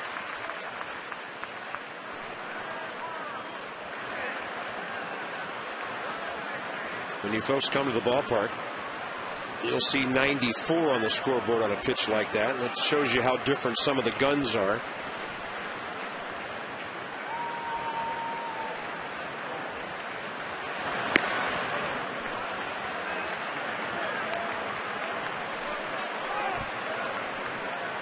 Big, strong right-handed hitter next, Jason Bay.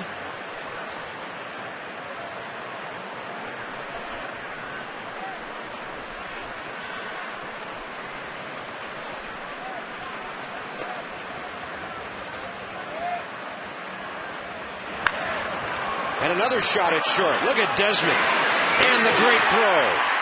And Drew Storen's first 2 major league appearances so far, so good for the young man from Brownsburg, Indiana. That ball was scorched. Nice play.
After tonight, when Nats Extra is done, you can track Steven Strasburg's outing against Toledo.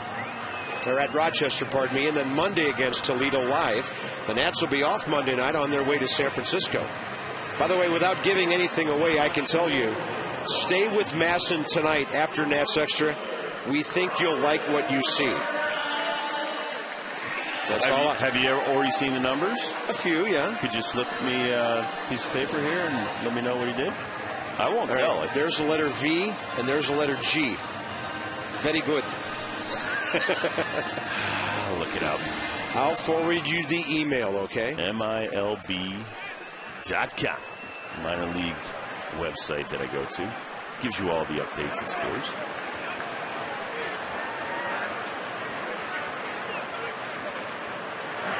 Rob, I just sent you an email. I've never sent an email to somebody sitting 5 feet from me before, but I just did. Here's Roger Bernardina. We don't want to ruin the suspense, but oh, no. It's another good outing for Strasburg. We'll tell you that because we need to tell you how he's doing. And he's getting some run support tonight, too.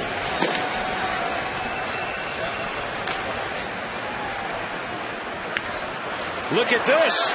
Check swing. Fair ball. Oh, that's Bernardina heading for second base. The Nats get a break on a ball like that. Maybe that will get things going. Roger Bernardina is now hitting about .375 his last 9 games.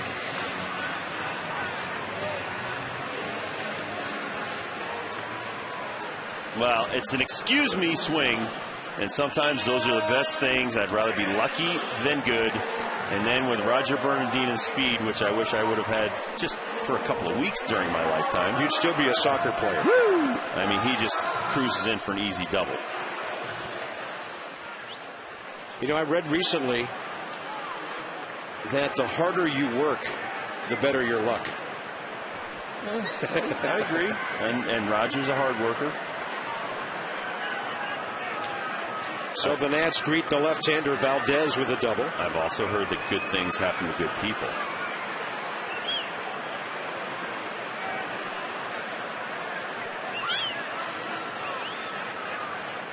I like these guys at the bottom of the order. I mean, Bernardina, Desmond. Oh, I love these guys. Bernardina came in hitting .288, Desmond .279. And, Rob, they're in a part of the lineup where they can just kind of have at it. You know, they're not going to see a lot of fat pitches. They can really show Jim Riggleman what they can do.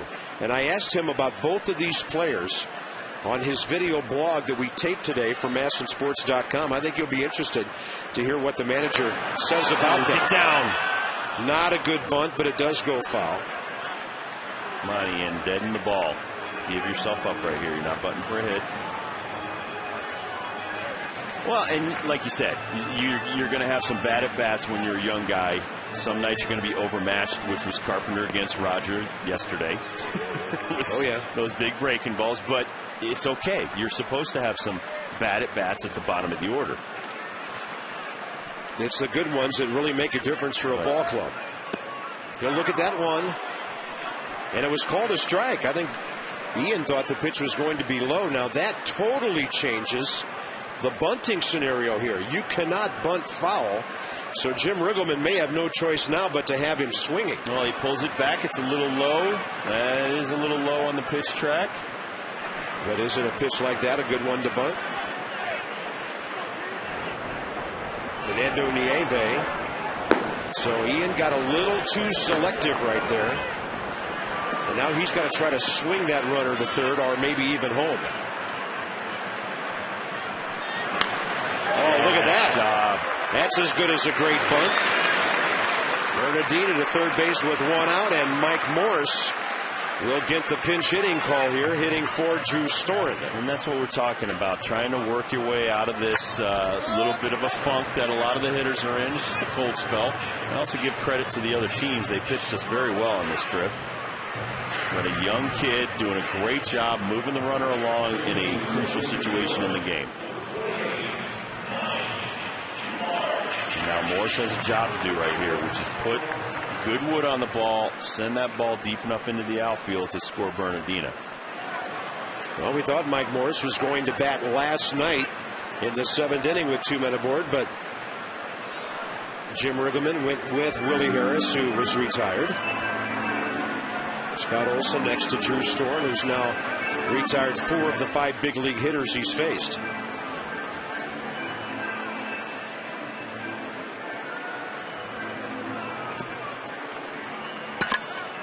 I bet his dad's radio sports talk show back in Indiana has plenty to talk about these days.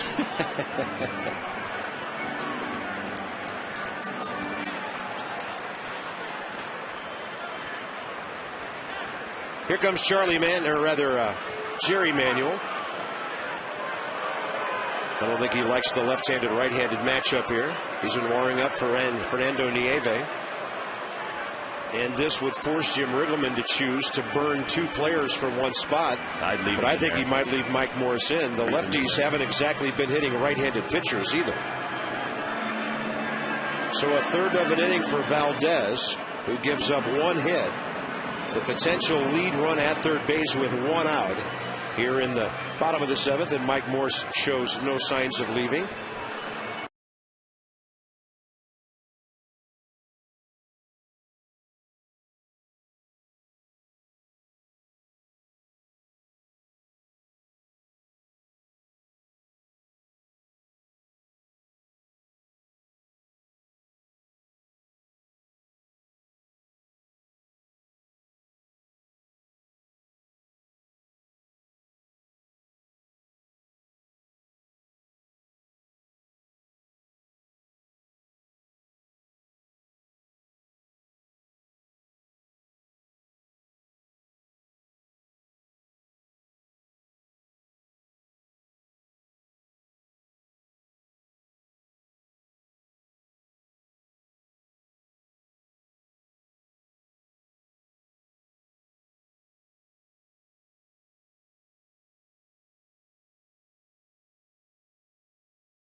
3 times. Maybe one of those years. I know he hit a couple of home runs off of me.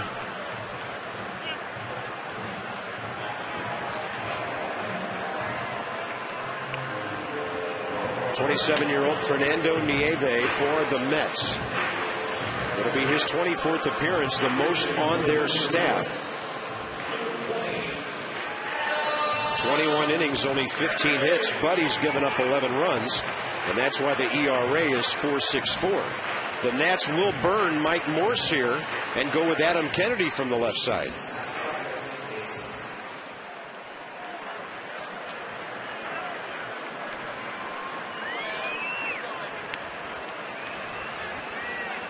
Adam's a contact guy. Infield's in. Way inside. Adam Kennedy this year as a pinch hitter, 1 for 3. Well, you need a fly ball right here. You need a guy to hit it far enough out there so Bernardino can get the lead for you. Nationals hitting only .214 as pinch hitters this year.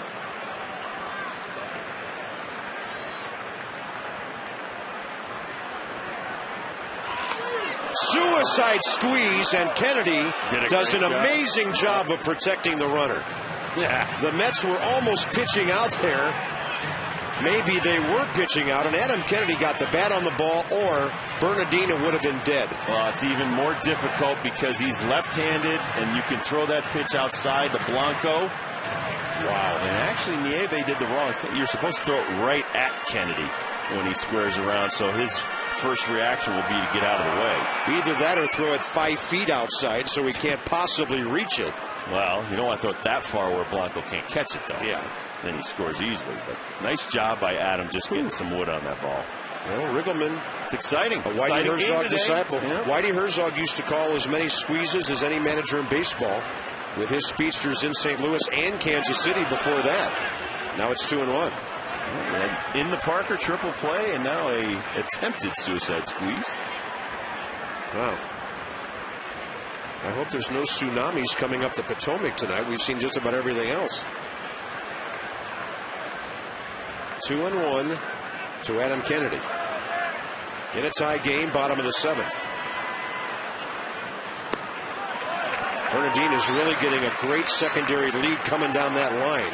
Any ball that gets 15 or 20 feet away from Blanco, or even a ground ball hit in between a couple of infielders, despite them playing in, Bernardino might score. This is where speed really puts pressure on a pitcher and a defense. The Nats' running game has been shut down for the last week, thanks to pitchers and catchers they faced on that road trip. Kennedy, he'll lift one out to center field. Roger Bernardino could run home backwards and score on this play. Nationals take the lead 3-2. Even Angel Pagan couldn't make that play.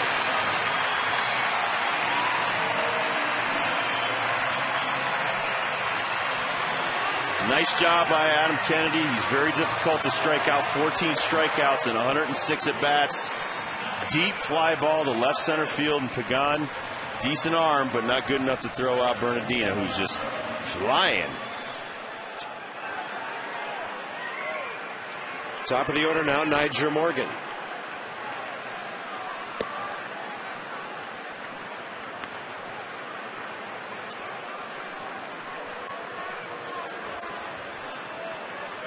Now, when you couple that with the bunt, that was a professional at bat. Yeah, it was outstanding.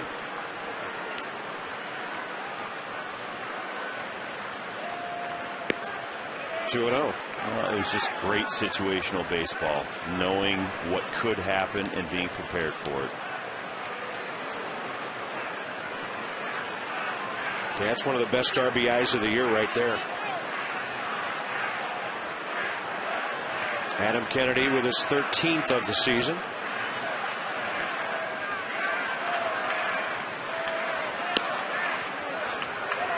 (3-0).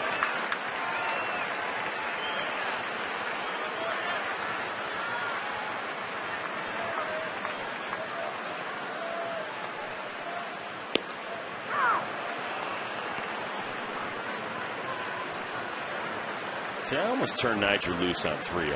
Let him try to slap a hit out there. Yeah, and then turn him loose to steal second. Exactly. I mean, go for it when you have the lead. It's a good 92 fastball away.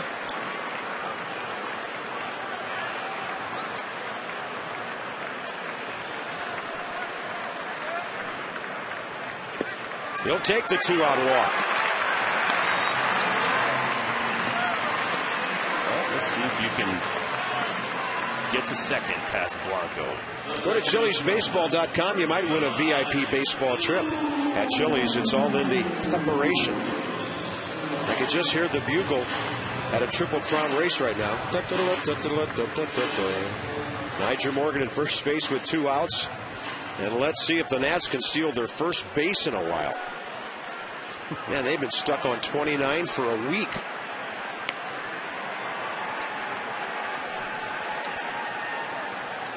The last time the Nats stole bases was when they stole 4 at New York a week ago Monday in a 3-2 win. First game of that series. Niger 8 for 16 this year. He has a good lead. He's holding.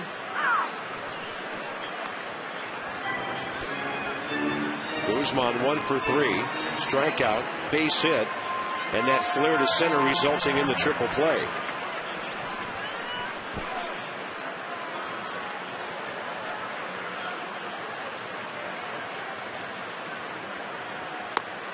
By the way, Steven Strasburg struck out 9 batters tonight, and you can see every one of them on Masson later this evening.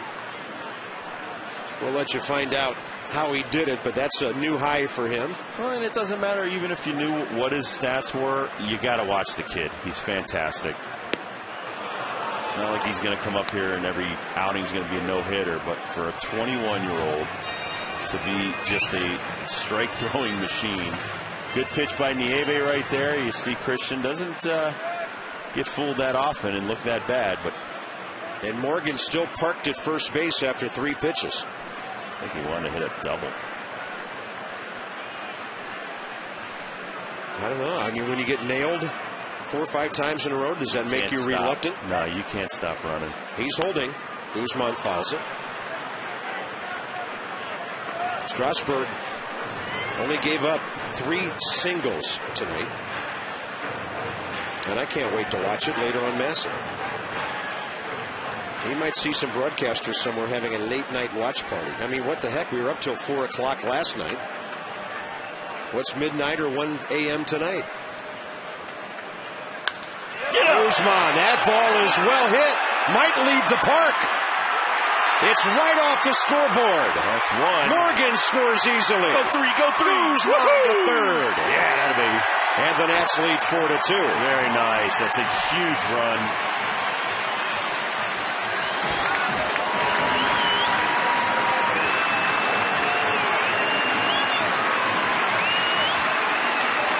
Christian Guzman with his 3rd triple of the year. Guzman. He is on fire right now. And that just nice, sweet, easy swing, and he hits it right off the right center field wall. And Frenchie kicked it around a little bit. Christian Guzman, his 88th career triple.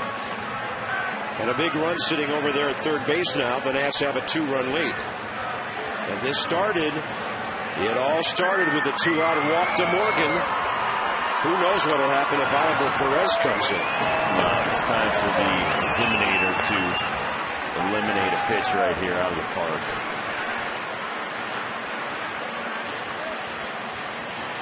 I'll just mention once tonight, he's sitting on 99 homers.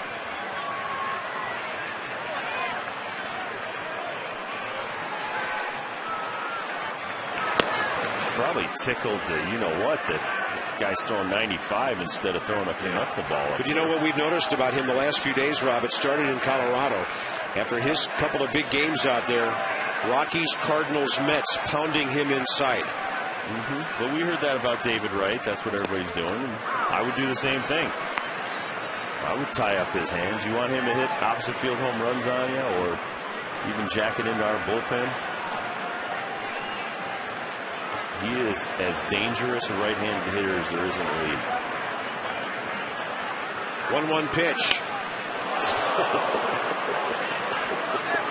Guzman thinking, and I'm supposed to lead off in foul territory. Yeah, he's probably thinking there might be some gray hair in my beard tomorrow. This ball is smoked down the left field line, just over the heads of Pat Listash and Christian Guzman. Yeah, you got to have some guts to be standing that close to Zim if you're Christian.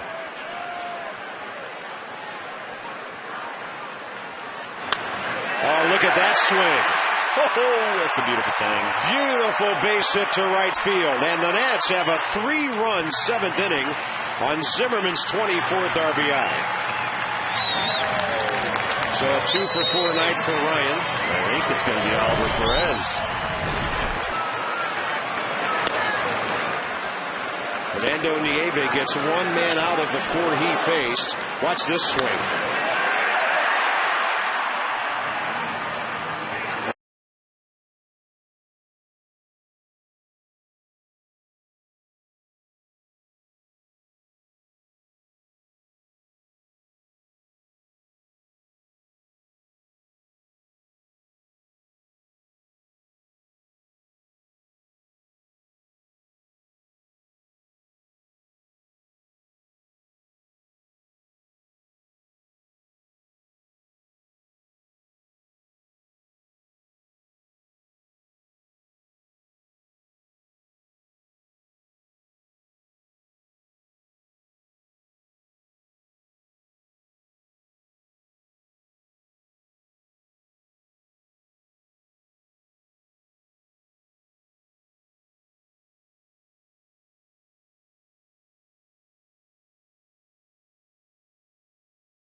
Who knows what's going to happen here? He's been ineffective and wild for the Mets ever since signing that $36 million contract over 3 years. He's been relegated to the bullpen, and he'll face Adam Dunn. This will be an interesting matchup, to say the least. But I think this may be where he ends up his career, because as a starter, he has to hold back to try to throw strikes. Here, just cut it loose, throw 95, and go as long as you can. Has good stuff, no doubt about that. Great arm. Adam Dunn knows that. He sees a strike and goes up hacking. Well, the Nats, maybe their most opportunistic inning since the rain-soaked 8th inning in Colorado last Thursday. Offense has been almost impossible for Jim Riggleman to come by since then. Finally, a big crooked number on the board here.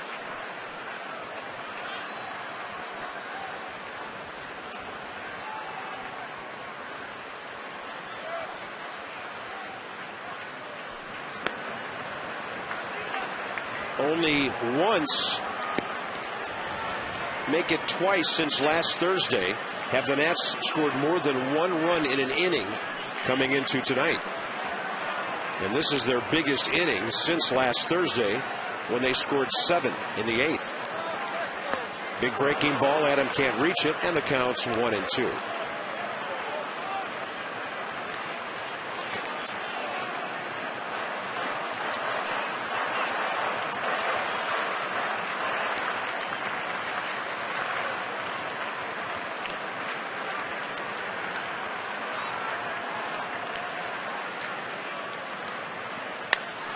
That's a broken bat. I need some new lumber. Man, you and I could build a den with the stuff Zimmerman's broken lately, and now Adam Dunn puts his barrel in there. No, we could build a nice boat with Adam's bats. Those things are enormous. The biggest knob I've ever seen on a bat. One of the biggest bats I've ever seen used in a game. Kevin Mitchell used to use a 35 inch, 35 ounce bat. That thing, I think, is about 36, 34 and a half. Breaking ball came out over the plate, but low, 2-2. Not a bad one. I mean, this guy's got a great arm. And I think that as a reliever, you can't think. You can't think about mechanics. You can't think about things that I got to hold back so I can get through the order 3 times. And, you know, you end up not getting out of the 3rd inning. And this guy just go out there, get some lefties out, get a little confidence, and just chuck the ball. 3-2. Adams walked, has a base hit tonight. He's now 11 for 31 in his last 8 starts. So his bat, as Rob has mentioned numerous times, coming alive in the month of May, hitting .355 over that stretch.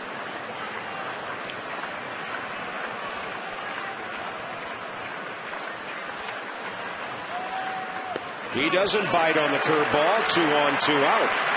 And now Perez will have to face a right-handed batting Willingham unless Jerry Manuel makes another move. Well, he's got the righty ready down there, but you're trying to build confidence in Oliver Perez. He's already used 3 pitchers this inning.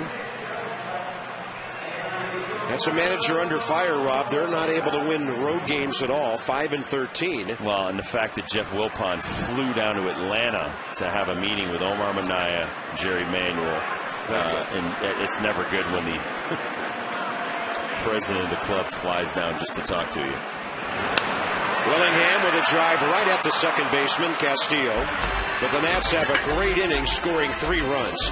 Key RBIs by Kennedy, Guzman, and Zimmerman.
You going with Nats Extra at 6:30 before Luis throws first pitch right around 7:05. For defense, Adam Kennedy moves over from the dugout where he pinch hit, got the RBI, and he plays first base for Adam Dunn. Tyler Clippard trying to come back from a long, rough inning in St. Louis last night. Well, Jim Riggleman wants to get him right back out there to regain his confidence. Tough hitters, Bay, Davis, and Pagan. David Wright not in the lineup for the Mets tonight. So they're 3, 4, 5 different looking than usual. There's Mr. Wright. The only thing wrong with Mr. Wright, 55 strikeouts. Well, leading the National League. 2 of the first 3 pitches with a 3-run lead from Tyler Clippard are changeups. I don't know if he's learning from these bad outings.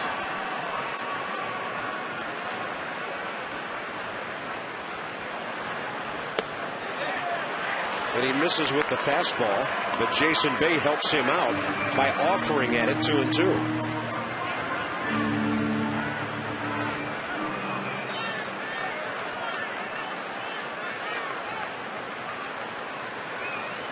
This guy's hit 1 homer this year, so don't hang one. He goes with a breaking ball and misses outside.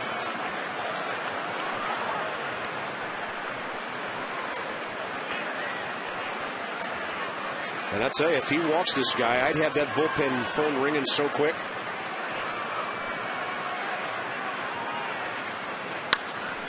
He throws a strike, gets a fly ball to deep right, but it's staying in the yard. This ballpark plays very fair for pitchers who make good pitches. The Nats finish off the Battle of the Beltway Sunday. Bring the family out. Pre-game player autographs starting at 12:15. And the first 10,000 kids 12 and under get a free kids t-shirt. After the game, stick around. The kids get to run the bases.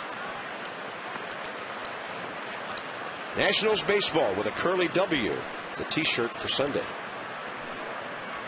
Nats didn't get home in time for a t-shirt Tuesday. We'll have to wait a couple of weeks for that.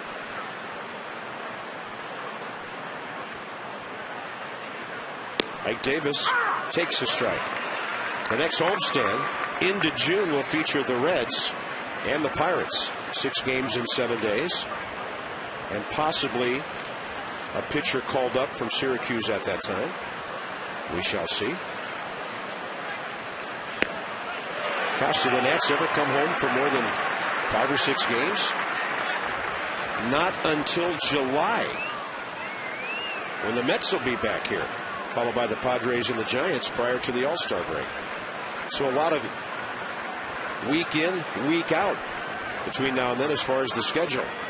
0-2 pitch. How about some heat? 2 outs.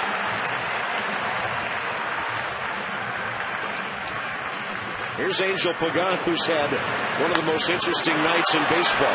Well, it gets some good wood on it, off the wall. Ball bounces back towards the infield. Takes a while for the hammer to get over to back up the play. And he's got it in there. Parker. 2nd of his career. You know what? He'll get one at Citi Field, too, with some of the walls and angles and configurations in that place. So he's 1 for 2. He added a walk in the 6th. And he's made nothing but amazing defensive plays out there, too, tonight. Fun to watch. Came in a 3-player deal from the Cubs in January of 2008. It is still a safe situation, and the Nats on top by 3. Matt Capps starting his preparation. On the corner, Clippard is throwing 93 down to 91-mile-an-hour heaters right now and placing them well.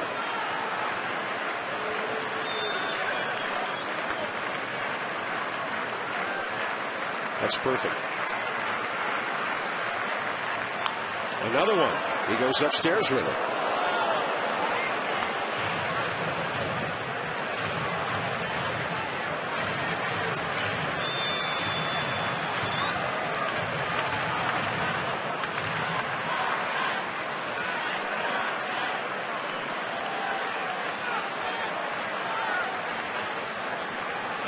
High fastball. There it is. Adios. Clippard gets a fly ball and a couple of strikeouts. Bottom of the 8th coming up. Rodriguez, Bernadina, and Desmond. Nationals by 3.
may not be reproduced or retransmitted in any form. The accounts and descriptions of this game may not be disseminated without the express written consent of the Washington Nationals. Manny Acosta will be the 5th Met pitcher of the night.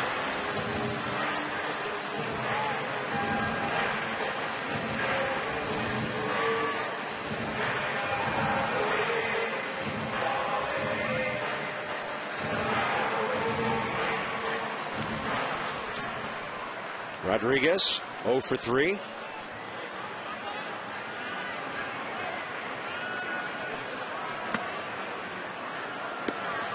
Sharp breaking ball, just missing. Nats fans doing a little scoreboard watching tonight with that Florida ball club in St. Louis, and they're scoreless in the 5th. Anibal Sanchez and Jaime Garcia going at it tonight. Braves led 4-0 over the Reds. It's now bottom of the 8th, and it's 4-3 down in Georgia. And the Phillies in the 9th at homer trailing the Cubs 2-1. Chicago batting. And the 2-0 to Pudge. Hacked in the air to deep center. Pagan racing back, and he's right there. Nearly 400 feet away to pull it in.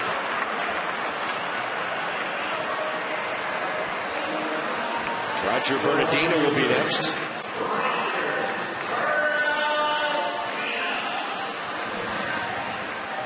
Well, it's still a little bit cool, and Pudge gets his high fastball and just drives it.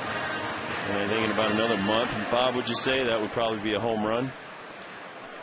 In a month or 15 more degrees, whichever comes first. I think that's about the time the Nats come home again.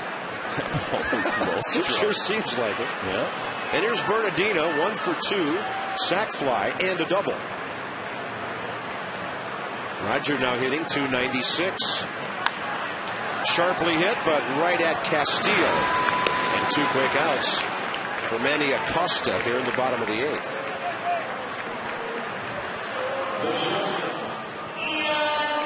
Matt Capps is ready. The Mets have 6, 7, and 8 due up. Francoeur, Tatis, and Blanco. And Rob, that was a good comeback inning for Tyler Clippard. Yes, it was. He just needs to stick with the hard stuff, set up the soft stuff. Don't fall behind with the soft stuff.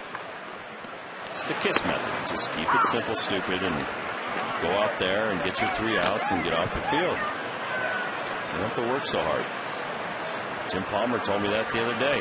Like Robin Roberts, the Hall of Famer, told him, kid, you don't have to work so hard. Desmond Torreyes. Here we go. Top of the 9th coming up. Nationals trying to break a losing streak, and their saver is ready.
No, Kennedy's batting 9th, so it's just straight up. Willie Harris batting 5th. Great numbers across the board. The only time Matt seems to struggle is when he comes into a ball game when the Nationals are behind, and certainly a non-save situation, like in St. Louis 2 nights ago. But he's been nearly impeccable in this role, and Jeff Francoeur finds himself behind. Francoeur 1 for 1, walk, single, sac fly. 0-2 very quickly. Yeah, Frenchie with the big cut. He's got to cut down if he's going to try to catch up to 95.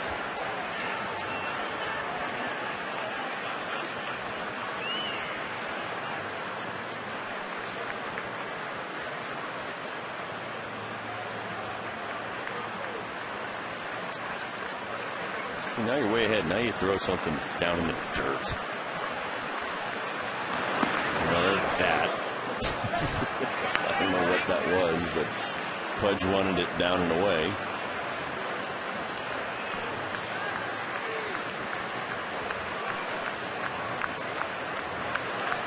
A lot of hitters getting 0-for against this guy this year. That's perfect. Oh, nice pitch. How could you throw a more perfect fastball? A 97 on And Tim Timmons stares at it and doesn't move a muscle. My goodness.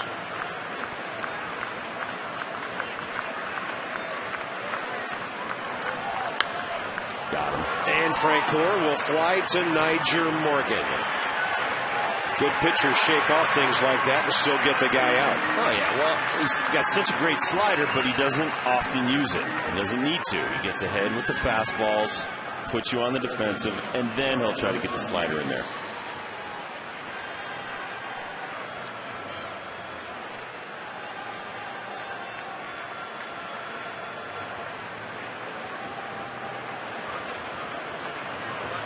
Maybe Tatis, who's a first pitch fastball guy, you throw him a slow slider. He goes with a fastball, and Tatis is going to hit it out near the bullpen and out of here. First pitch fastball guy, Bob. And Capper, very aggressive, goes after him with the first pitch fastball, and Tatis wins that battle.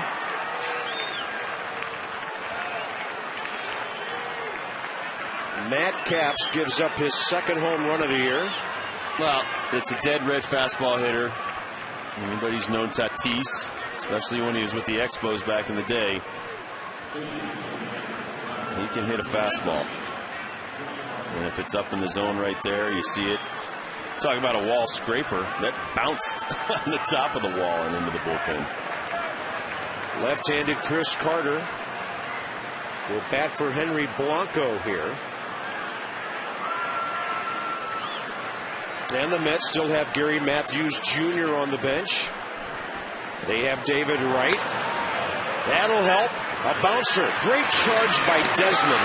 He made that play a lot simpler by running right in on that ball, 2 outs. And that's a great point, Bob, because one more hop might be an in-between hop that gives them trouble. So by being aggressive here by Desmond, watch this. This is a well-struck ball, by the way. So right there, he's going to try to cut the distance in between those hops. Once he catches the ball, he knows he's got an easy flip over to first base. And this is the guy we've been waiting for all night, Bob. 2 outs in the 9th, and it's Rod Barajas, who's been tough on the Nats this year. I think this says something when David Wright's not pinch hitting in this situation. He's expected to be back in the lineup tomorrow night.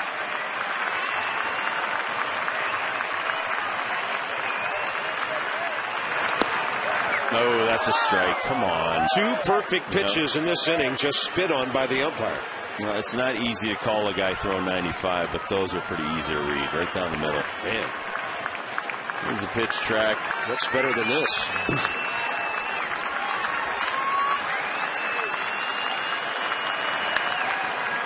Zimmerman to his left. And the Nationals over 500 again. Career win number 1 for Drew Storen. It took his second day in the big leagues for that to happen. And the Nationals win it 5-3, giving the Mets only 5 hits all night. Well, somewhat coming out of the funk. We did it against a knuckleballer, and there you see our Gold Glover ending the game. Great job, Drew Storen. Congratulations, young man. First major league win. Very special. And he's doing a great job. Just continue to throw strikes. A great night back at home for the Nats, winning at 5-3. 21st.